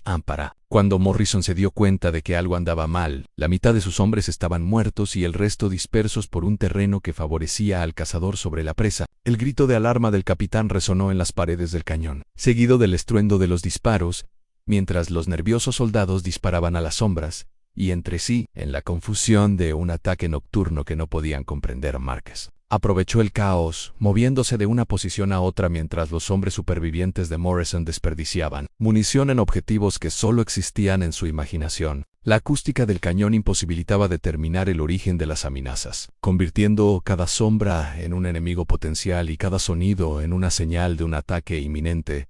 La batalla terminó tan repentinamente como había comenzado, con Morrison de pie solo entre los cuerpos de sus hombres, mientras Marcus emergía de su escondite con su Colt, apuntando al pecho del capitán. Los 2 hombres se enfrentaron a lo largo de 9 metros de arena ensangrentada, antiguos colegas, que habían elegido caminos muy diferentes desde que dejaron la policía legítima. Marcus Thornfield, dijo Morrison con la serena resignación de un soldado profesional que comprendía el final de la pelea. Debería haberlo sabido. Dijeron que te habías ablandado, que te habías retirado a las montañas a beber hasta morir. Decepcionado, impresionado, la verdad. 7 hombres muertos en menos de 10 minutos, y ni siquiera sudaste. Morrison enfundó su arma con cautela, consciente de que cualquier movimiento repentino sería el último. Supongo que la mujer Apache sigue viva, escondida en algún lugar donde la encontraste, ¿no?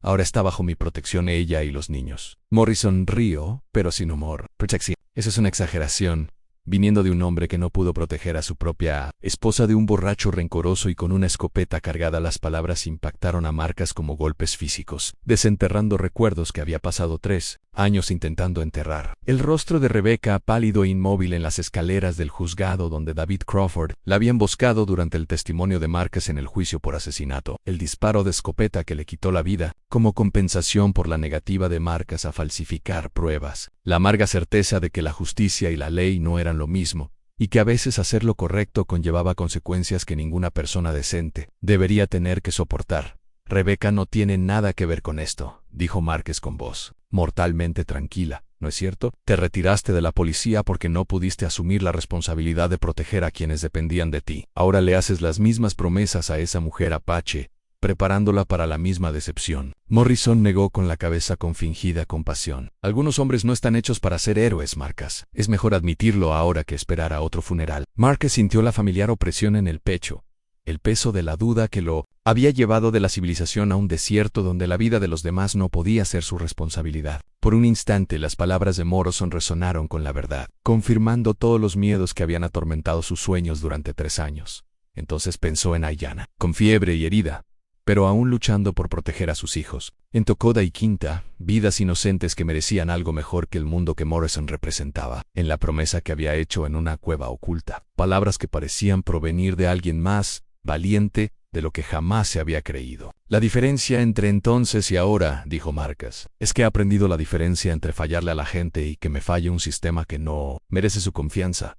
Él apretó el gatillo. El cuerpo de Morrison cayó a la arena con la firmeza de un juicio dictado y ejecutado, y sus planes murieron con él en un cañón que se convertiría en su tumba sin nombre. Marcus no sintió satisfacción por la matanza, ni la sensación de justicia cumplida, ni de agravios corregidos. Había sido la eliminación necesaria de una amenaza, Nada más complicado que expulsar a un animal rabioso de un territorio donde la gente decente necesitaba vivir. En el silencio que siguió al disparo pareció prolongarse durante horas, roto solo por el susurro del viento a través de las paredes del cañón y el lejano graznido de las aves nocturnas. Perturbadas por la violencia, Márquez recargó sus armas y comenzó la labor sistemática de recopilar información del campamento de Morrison, buscando pruebas que pudieran revelar el alcance de la operación de tráfico. Lo que encontró en las alforjas de Morrison fue peor de lo que esperaban: registros detallados de docenas de redadas en los últimos 2 años, relatos detallados de mujeres y niños capturados y vendidos, correspondencia con compradores de lugares tan lejanos como California y Texas.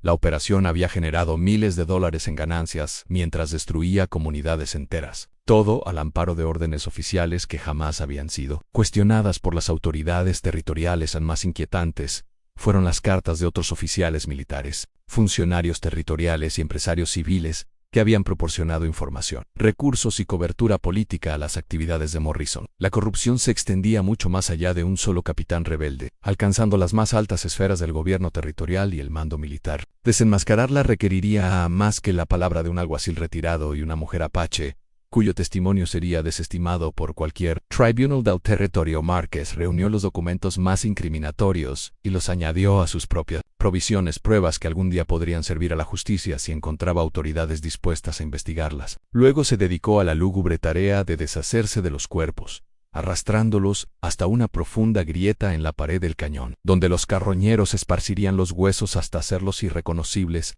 El amanecer ya amanecía sobre los picos orientales cuando Márquez terminó de limpiar el campo de batalla. Regresó a la cueva oculta y la encontró vacía, solo el persistente aroma de las gemelas y un pequeño bulto envuelto en tela que Ayanna había dejado atrás. Dentro del bulto encontró un brazalete de cuentas al estilo apache y una nota escrita en un inglés preciso: gracias por cumplir tu promesa. Te esperamos en la misión. El brazalete pertenecía a mi abuela, quien decía que protegería a cualquier hombre lo suficientemente valiente como para usarlo. Ayanna Marcus se ajustó el brazalete a la muñeca, sorprendido por lo natural que se sentía contra su piel. Luego ensilló su yegua y emprendió la larga cabalgata hacia el sur, rumbo a San Rafael, siguiendo el rastro de ciervos que Ayanna le había descrito a través de un paisaje que se volvía más hermoso y más peligroso con cada kilómetro. La misión apareció a lo lejos justo cuando el sol alcanzaba su cenitán, un conjunto de edificios de adobe que rodeaban una capilla, cuyo campanario se alzaba como un dedo apuntando al cielo. Salía humo de varias chimeneas, y Márquez pudo ver figuras moviéndose entre los edificios con el lento propósito de quienes realizan sus actividades cotidianas.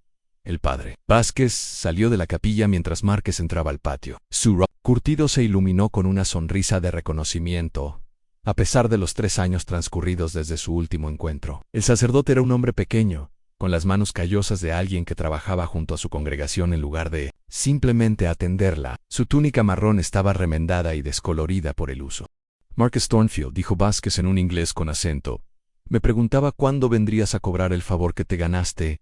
En Santa Fe está el Acui, la mujer y sus hijos, a salvo y descansando en las habitaciones de las mujeres. Los bebés están sanos y la fiebre de Ayanna ha bajado por completo. Está débil, pero se está recuperando. Vázquez estudió el rostro de Márquez con la mirada penetrante de alguien acostumbrado a leer almas. Me contó lo que hiciste por ellas, lo que arriesgaste. Fue algo bueno, amigo mío, algo que honra al Dios al que ambos servimos. Cada uno a su manera. Márquez desmontó y siguió al sacerdote hacia el edificio que albergaba las instalaciones médicas de la misión. A través de una puerta abierta, vio a Ayanna sentada en una silla junto a una ventana, con sus 2 gemelos durmiendo plácidamente en sus brazos. Ella levantó la vista al acercarse, con el rostro iluminado por el alivio y algo más profundo, que Márquez no estaba seguro de estar listo para nombrar. ¿Viniste? Dijo simplemente. Prometí que lo haría, Morrison. No volveré a molestar a nadie nunca más. Márquez se sentó frente a ella, notando el color que había recuperado sus mejillas y la firmeza con la que sostenía a los gemelos. ¿Cómo te sientes?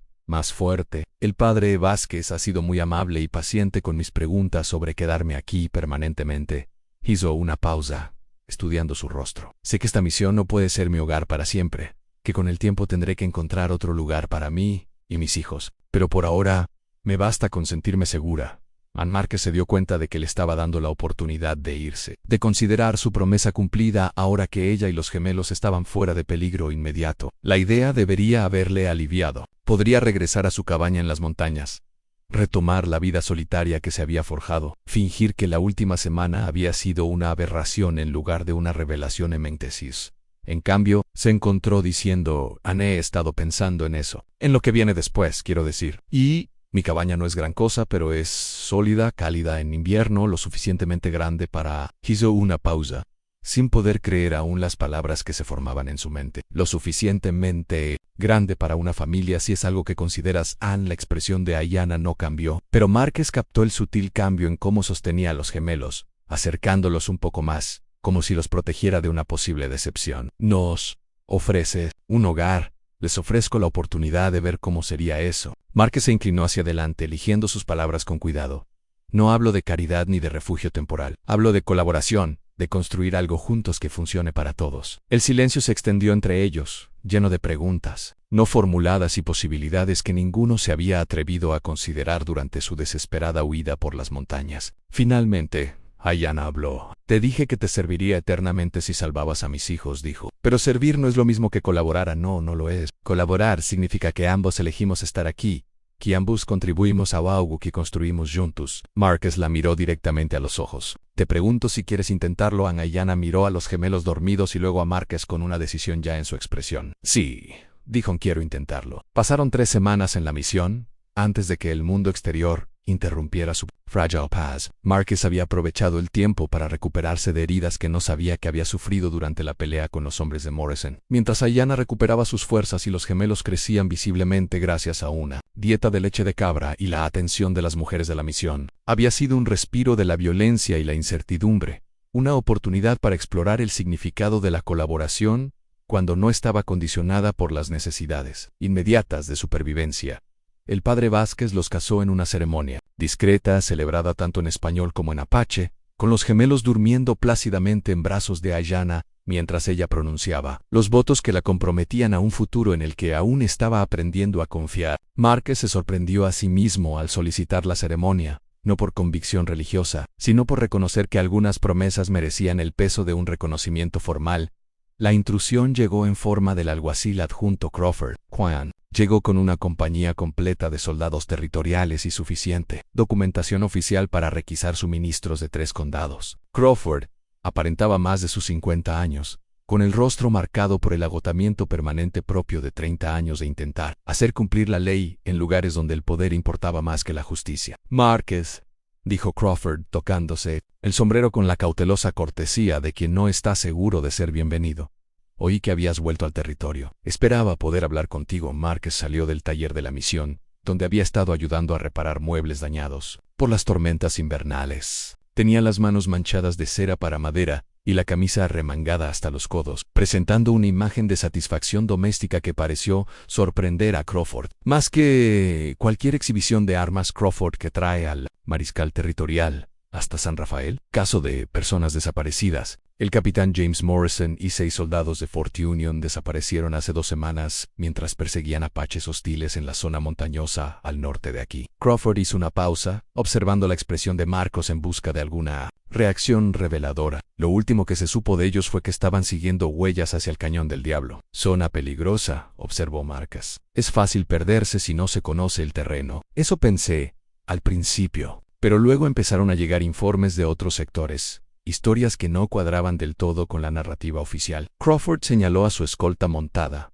20 soldados armados y equipados para situaciones difíciles. Paris Q. Morrison llevaba meses realizando operaciones no autorizadas, incursiones contra asentamientos apaches pacíficos que nunca se denunciaban por los canales adecuados. Márquez sintió la familiar opresión en el pecho que acompañaba la proximidad de las complicaciones que esperaba evitar. ¿Qué tipo de operaciones? Del tipo que termina con indios muertos y mujeres desaparecidas, vendidas a compradores que no preguntan por sus anteriores dueños. La voz de Crawford transmitía el hastiado disgusto de un agente de la ley que ha visto demasiada crueldad en la humanidad, del tipo que requiere a alguien con el acceso de Morrison a recursos militares y autoridad territorial. ¿Estás diciendo que traficaba con esclavos? Digo que alguien dirigía una operación muy sofisticada, que generaba mucho dinero mientras destruía comunidades enteras. Morrison tenía los medios y la oportunidad, pero era demasiado listo para trabajar solo. Crawford sacó un documento, doblado del bolsillo de su chaqueta. Las autoridades federales han emitido órdenes de arresto contra todos los involucrados en la operación, incluyendo a cualquiera que pudiera haber ayudado o instigado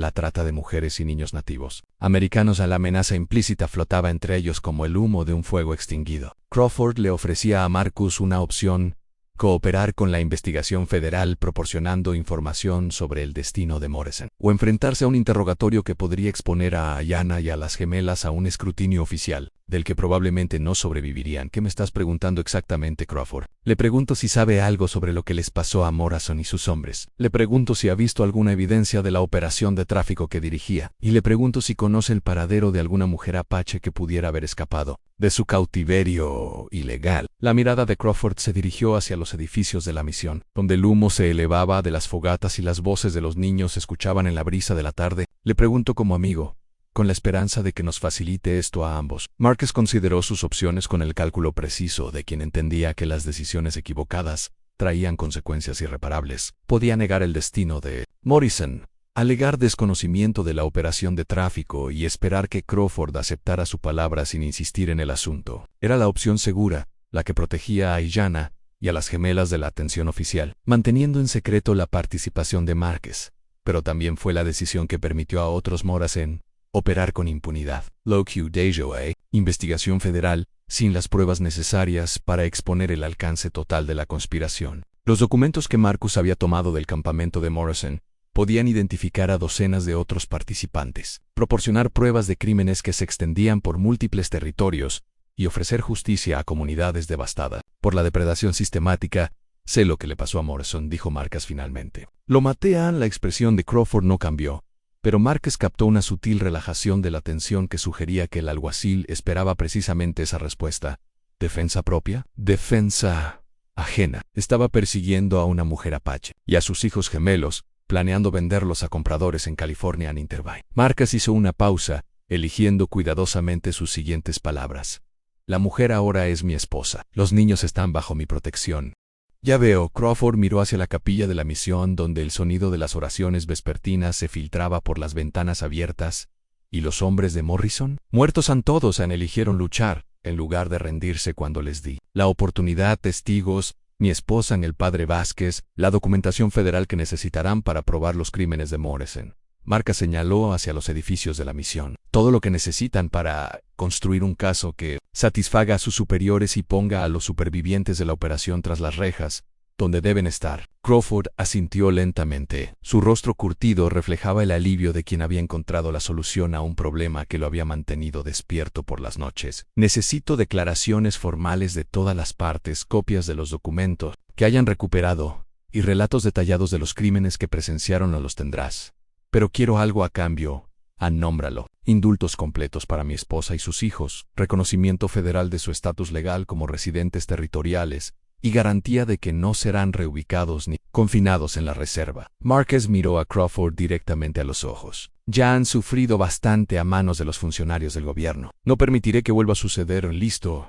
Las autoridades federales están más interesadas en detener la operación de tráfico que en procesar a sus víctimas. Crawford extendió la mano con la cortesía formal de quienes sellan acuerdos importantes. Bienvenido de nuevo a las fuerzas del orden, alguacil Thornfield.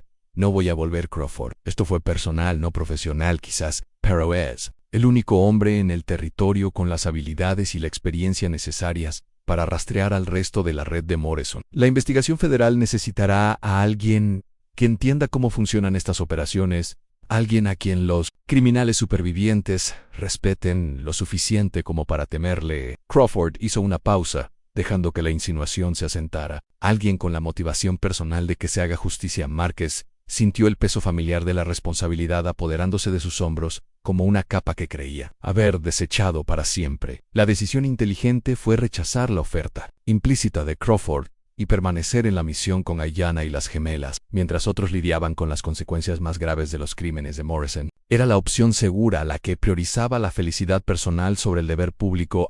Pero también fue la decisión la que dejó a otras mujeres y niños vulnerables a los mismos depredadores que casi destruyeron a la familia de Ayanna. Los documentos en las alforjas de Morrison contenían nombres, ubicaciones y detalles operativos que podrían salvar vidas si se actuaba con rapidez. Cada día que se demoraba la investigación les daba a los criminales supervivientes más tiempo para destruir pruebas, eliminar testigos y desaparecer en territorios donde la autoridad federal no podía alcanzarlos. Necesito ciertas condiciones, dijo Marcus. Mi esposa e hijos se quedan aquí en la misión bajo la protección del padre Vázquez, mientras estoy en el campo. Tengo plena autoridad operativa para seguir pistas a donde sea que me lleven, sin importar los límites territoriales ni la política local, y la promesa de que cuando esto termine, estoy acabado. Se acabaron los casos, los favores y las apelaciones a mi sentido del deber cívico. De acuerdo en todo. El alivio de Crawford era evidente en su voz.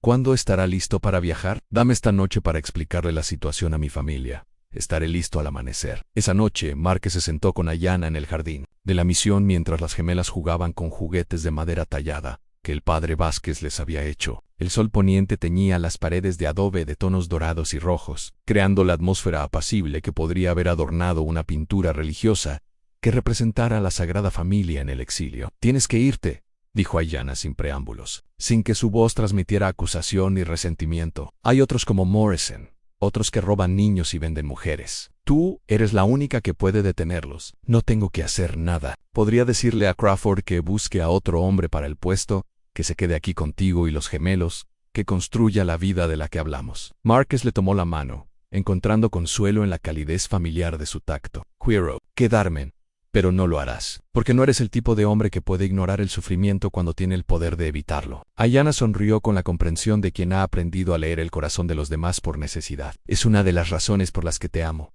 incluso cuando me da miedo. La confesión se cernió entre ellos como un puente sobre aguas peligrosas. Palabras que ninguno había dicho antes, pero que ambos sentían desde su primera noche en el cañón oculto. Marcus nunca se había considerado capaz de inspirar amor, sobre todo de una mujer que tenía todas las razones para desconfiar de las promesas de los hombres blancos. Yo también te amo, dijo, con más fuerza que cualquier promesa que hubiera hecho jamás, y te prometo que volveré contigo. A los dos, los tres, corrigió Ayanna, mientras su mano libre se posaba sobre su vientre con el gesto instintivo del principio del embarazo. Los gemelos tendrán un hermano o hermana para la próxima primavera. La noticia golpeó a Marcus como un golpe físico, con la alegría y el terror combinados a partes iguales, mientras procesaba las implicaciones. Otro niño que proteger, otra vida que dependería de su capacidad para cumplir las promesas que hizo, otra razón para ser cauteloso en el peligroso trabajo que le aguardaba.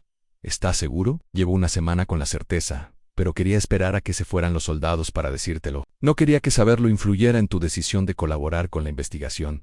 Ayanna se apoyó en su hombro. Su presencia era firme y tranquilizadora, a pesar de la incertidumbre de sus circunstancias. Un niño debe ser recibido al mundo por padres que se eligieron libremente, no por deber ni obligación. Marcus la abrazó, sintiendo el frágil peso del futuro que construían juntos. 6 meses atrás, había sido un hombre solitario cuyas principales preocupaciones eran la leña y la casa. Ahora era esposo, padre de gemelos, y pronto volvería a ser padre de un niño que llevaría la herencia apache y anglosajona a un mundo poco tolerante con tales complicaciones. Terminaré esta investigación lo antes posible, dijo. Encontraré a los socios de Morrison, reuniré las pruebas que Crawford necesite y testificaré en los juicios que organicen. Pero después de eso, dejaré de trabajar en las fuerzas del orden para siempre. Mi familia me necesita más que el territorio. Nuestra familia, corrigió a Ayanna con suavidad. ¿Y sí? ¿Lo hacen, Anne? A la mañana siguiente hubo un frenesí oficial. Los soldados de Crawford se preparaban para partir, y Marcus recogía los suministros necesarios para lo que prometían ser meses de trabajo peligroso. La investigación federal había identificado 3 ciudades importantes, donde operaba la red de Morrison, Santa Fe, Albuquerque y El Paso. Cada una requería una cuidadosa infiltración y recopilación de pruebas que solo podía realizar alguien con experiencia en las fuerzas del orden y conocimiento personal de la operación de tráfico en él. Padre Vázquez bendijo la empresa con la serena dignidad de un hombre acostumbrado a poner a la gente en peligro por causas justas. Los residentes de la misión se reunieron en el patio para presenciar la partida de Marcus, con el mismo respeto y preocupación que acompañaba cualquier despedida. Cuando el resultado era incierto, Ayanna se encontraba a las puertas de la misión, con sus 2 gemelos en brazos, con expresión serena a pesar del miedo natural que cualquier esposa sentiría al ver a su esposo cabalgar hacia peligros desconocidos. Se había vestido con sus mejores galas para la ocasión, el tradicional vestido apache que había usado para su ceremonia de boda, cuyo bordado de cuentas reflejaba la luz de la mañana como la luz de las estrellas. Haz justicia para todas las mujeres que no pueden hablar por sí mismas, dijo mientras Marcus montaba a caballo. Pero recuerda que tienes una familia esperando tu regreso.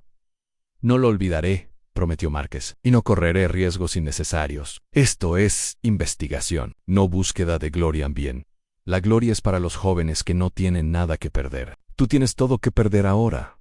Ahora Márquez tocó el brazalete apache que llevaba en la muñeca, el que había pertenecido a la abuela de Ayanna, y sintió la fuerza que le daba saber que su propósito iba más allá de la satisfacción personal. Ya no luchaba por conceptos abstractos como la justicia o el deber, sino por la realidad concreta de una mujer que lo amaba y de unos hijos que dependían de su protección.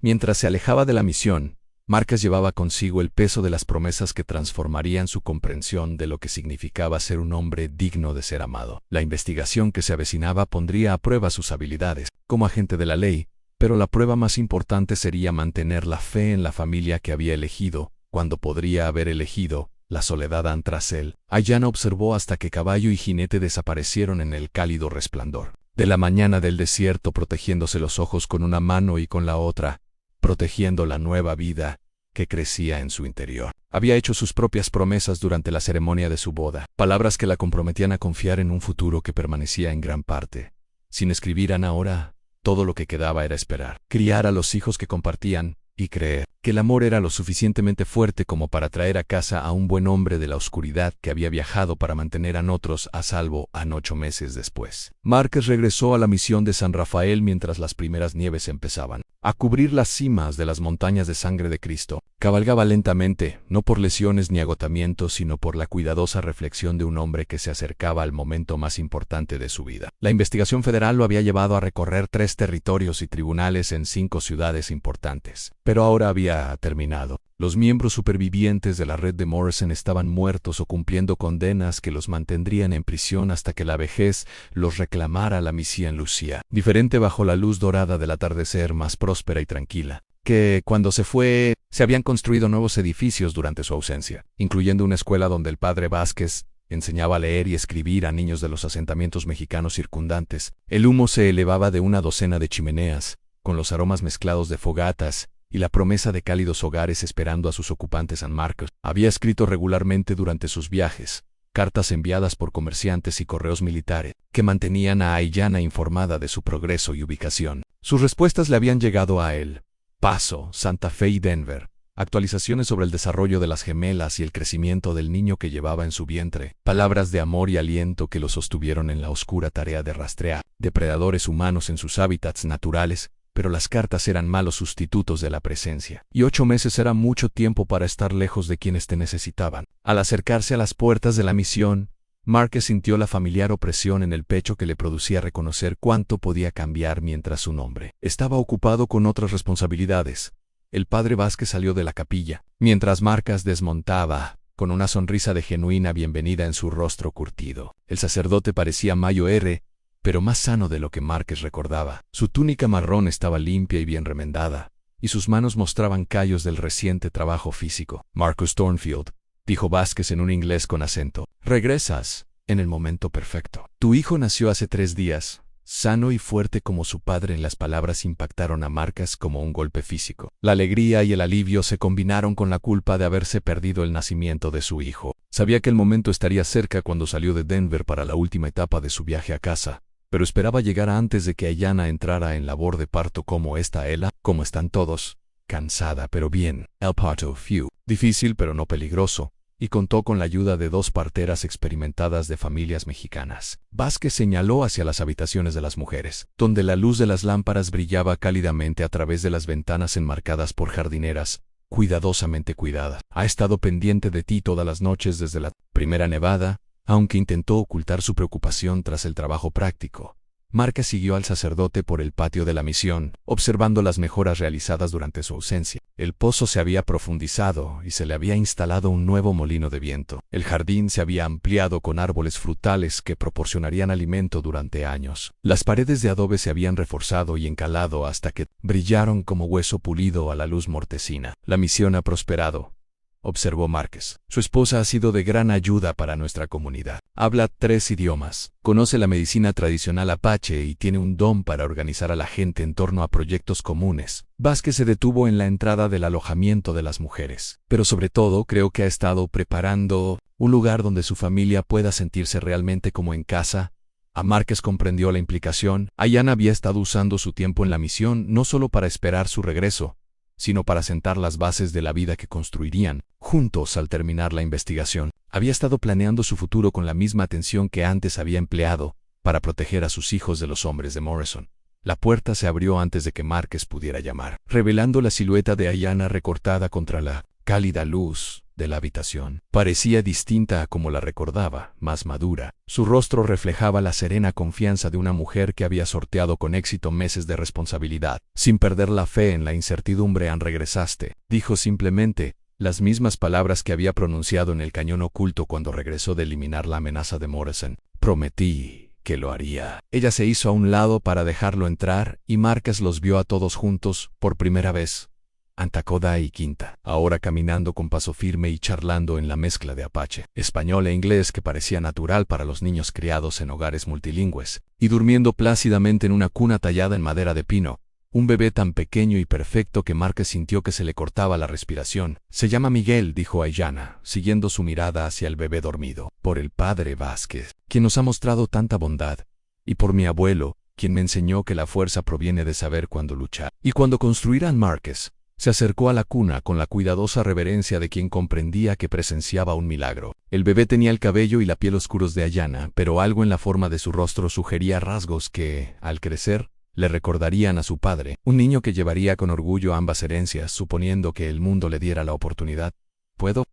Ascendía. Y Márquez alzó a su hijo con la destreza que había adquirido, cuidando a los gemelos durante su desesperada huida por las montañas. El bebé se movió, pero no despertó. Un pequeño puño emergió de la manta para agarrar el dedo de Márquez con una fuerza sorprendente. «Te conoce», dijo Ayana en voz baja. Le contaba historias de su padre todas las noches para que reconociera tu voz cuando regresaras. A los gemelos habían superado su timidez inicial, y ahora reclamaban la atención de Márquez con la confianza imperiosa de niños que se saben amados. Tucoda le mostró un caballo de madera que el padre Vázquez había tallado, mientras que Quinta insistió en demostrarle que sabía contar hasta 10 en 3 idiomas. Habían crecido durante su ausencia, desarrollando personalidades y preferencias que los convertían en individuos en lugar de simplemente los gemelos Han. A medida que avanzaba la velada, Márquez aprendió sobre la comunidad que se había formado en torno a su familia durante su ausencia. 3 familias mexicanas se habían establecido definitivamente en la misión, atraídas por la seguridad y la cooperación que Ayana había ayudado a fomentar. Un herrero llamado Diego Rodríguez había establecido una forja que servía a asentamientos en un radio de 80 kilómetros a la redonda, mientras que su esposa Carmen había organizado a las mujeres en una cooperativa que producía textiles, para comerciar con los comerciantes que recorrían el camino de Santa Fe. Nos hemos convertido en algo más que un refugio, explicó Ayana mientras se sentaban juntos después de que los niños se durmieran. Nos hemos convertido en un lugar donde diferentes pueblos pueden convivir, sin perder lo que los hace únicos. San Márquez veía la evidencia de una integración exitosa donde quiera que miraba. Artesanías apaches con cuentas decorando cerámica mexicana, niños jugando a juegos que combinaban tradiciones de múltiples culturas, adultos cambiando de idioma con fluidez, según lo requerían las conversaciones. Era el tipo de comunidad que nunca creyó posible durante sus años en las fuerzas del orden, cuando las tensiones raciales parecían impulsar todos los conflictos, y la cooperación parecía limitarse al odio compartido hacia enemigos comunes. ¿Y qué hay del futuro?, preguntó. Esto ha sido bueno para todos ustedes, pero no puede durar para siempre. Con el tiempo, el gobierno federal reclamará estas tierras para otros fines, o las autoridades territoriales decidirán que representan una amenaza para el orden establecido. Ayana sonrió con la tranquila confianza de quien ha reflexionado mucho sobre la pregunta. He estado en contacto con funcionarios de California, donde la legislación territorial es más flexible en cuanto a familias mixtas y comunidades cooperativas. Hay terrenos disponibles cerca de la costa, buenas tierras de cultivo que podrían albergar un asentamiento como este, pero con protección legal que no puede ser revocada por cambios políticos. La propuesta tenía sentido desde una perspectiva práctica y estratégica. El sistema legal de California era más tolerante con la mezcla racial y las estructuras comunitarias alternativas, mientras que el clima costero permitiría la agricultura durante todo el año, lo que podría hacer que su asentamiento fuera económicamente autosuficiente. Más importante aún, los colocaría fuera del alcance de las autoridades territoriales, quienes podrían considerar su éxito como un desafío a las jerarquías sociales establecidas. Significaría dejar al padre Vázquez, dejar el único hogar que los niños han conocido en el padre Vázquez. Ya aceptó venir con nosotros, junto con 6 familias mexicanas. Dice que su ministerio es para las personas, no para los edificios, y su gente ha decidido mudarse al oeste. Ayanna hizo una pausa, observando el rostro de Marcas en busca de señales de resistencia o entusiasmo. Pero la decisión es tuya. Eres la cabeza de nuestra familia, y tu trabajo durante la investigación te ha ganado el derecho a elegir. Nuestro futuro, en el peso de la responsabilidad, se asentó sobre los hombros de Marcas como una capa familiar. Pero se sentía diferente ahora, que durante sus años como mariscal territorial, entonces, había cargado con los problemas de otros, sin tener la autoridad para resolverlos permanentemente. Ahora, tomaba decisiones que moldearían las vidas de quienes habían decidido confiarle su futuro. ¿Cuándo nos iríamos? En primavera, cuando Miguel tenga edad suficiente para viajar con seguridad, y antes de que el calor del verano haga el viaje peligroso para los niños. Ayanna se apoyó en su hombro. Su presencia era firme y tranquilizadora a pesar de la magnitud de la decisión que estaban considerando. El terreno que he identificado está cerca de un pueblo llamado Monterrey, donde ya hay varias comunidades mixtas que han prosperado bajo el dominio mexicano y estadounidense. Márquez pasó los siguientes 3 días reencontrándose con el ritmo de la vida familiar mientras reflexionaba sobre las implicaciones de la mudanza a California. Jugó con Takoda y Quinta, aprendiendo sus nuevos juegos y escuchando sus historias sobre los amigos que habían hecho entre los niños mexicanos. Ayudó con la alimentación de Miguel, maravillándose de lo rápido que crecía el bebé y de la naturalidad con la que había recuperado la capacidad de criar hijos a pesar de los meses de ausencia. Lo más importante fue observar a Ayanna en su rol como líder no oficial de la comunidad, mediando en disputas familiares, organizando proyectos laborales que beneficiaban a todos y enseñando las tradiciones apaches a niños cuyos padres querían que comprendieran su herencia mestiza. Había encontrado su vocación en maneras que iban mucho más allá de ser simplemente esposa y madre. Aunque también sobresalía en esos roles en su cuarta mañana de regreso a la misión, Márquez tomó una decisión. Ensilló su caballo y cabalgó hasta el punto más alto de las colinas circundantes, desde donde podía ver todo el valle extenderse bajo él como un mapa de posibilidades. Los edificios de la misión parecían pequeños desde esa distancia, pero el humo que salía de sus chimeneas revelaba la calidez y la vida que albergaban al regresar. Encontró a Ayanna en el jardín, enseñándole a Quinta a identificar plantas medicinales, mientras Takoda ayudaba a Diego Rodríguez a reparar una rueda de carreta rota. Miguel dormía plácidamente en un portabebés sobre su pecho, con su carita serena, con la confianza absoluta que solo los bebés podían mantener. Iremos a California, dijo Márquez sin preámbulos, todos, como comunidad, a construir algo nuevo, donde nuestros hijos puedan crecer sin tener que elegir entre sus diferentes herencias. El rostro de Ayanna se iluminó de alivio y alegría, aunque intentó mantener la compostura que la había acompañado durante meses de incertidumbre. Significará dejar todo lo conocido, empezar de cero, en un lugar que nunca hemos visto, estoy seguro. La investigación me enseñó algo importante sobre la diferencia entre huir de los problemas y buscar soluciones. Márquez señaló hacia los edificios de la misión, donde los sonidos de la vida cotidiana creaban una sinfonía de cooperación humana. Lo que tenemos aquí merece la pena proteger, expandirse y compartirse con quienes necesitan lo que hemos aprendido sobre la convivencia. Esa noche, el padre Vázquez ofreció un servicio especial en la capilla de la misión, una ceremonia de acción de gracias que celebró tanto el regreso sano y salvo de Márquez, como la decisión de la comunidad de buscar nuevas oportunidades. En California, la capilla estaba repleta de familias que habían encontrado refugio en San Rafael. Sus rostros reflejaban la esperanza y la determinación que conllevaba elegir posibilidades desconocidas por encima de las limitaciones habituales.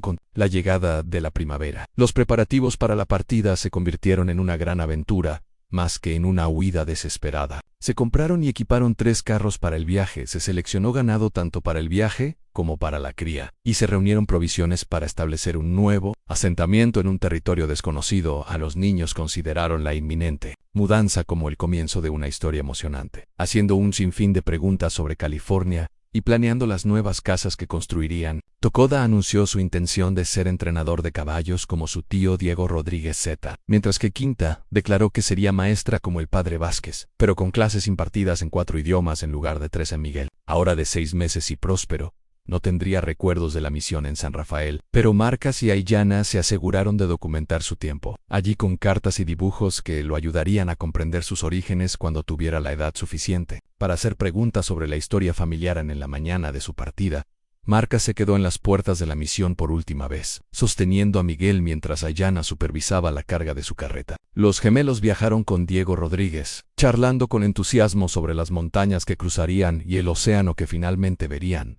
tras ellos. La misión de San Rafael permanecía vacía, pero no abandonada. Otras familias se dirigían al santuario del Padre Vázquez, atraídas por la misma necesidad de seguridad y aceptación que había unido a Marcas y Ayana. Los edificios albergarían a nuevos refugiados, y las tradiciones que habían establecido seguirían evolucionando a medida que diferentes personas aportaran sus propias fortalezas al experimento continuo de la vida cooperativa sin arrepentimientos. Preguntó Ayana mientras su carreta comenzaba a moverse hacia el oeste, rumbo al sendero que los llevaría a su nueva vida. Márquez volvió a mirar la misión una última vez, luego a la mujer a su lado y a los niños que le habían hecho comprender la diferencia entre existir y vivir de verdad. A lo lejos, el océano Pacífico aguardaba con la promesa de un nuevo comienzo, mientras que detrás de ellos yacían las tumbas de sus enemigos y el recuerdo de las pruebas que habían puesto a prueba su compromiso mutuo.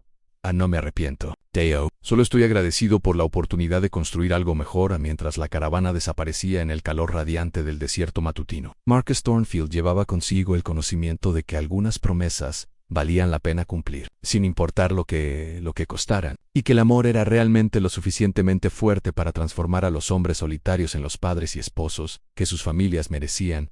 En las palabras susurradas que los unieron, les serviré para siempre si salva a mis gemelos, se habían convertido en algo más rico y complejo de lo que ninguno de los dos hubiera imaginado posible. El servicio se había convertido en compañerismo, la desesperación en esperanza y la supervivencia en la base para construir un legado que perdurarían a todos ellos. A continuación, tienes 2 historias más destacadas en tu pantalla. Si esta te convence, no querrás perdértelas. Haz clic y échales un vistazo. Y no olvides suscribirte y activar la campanita de notificaciones para no perderte ninguna de nuestras publicaciones.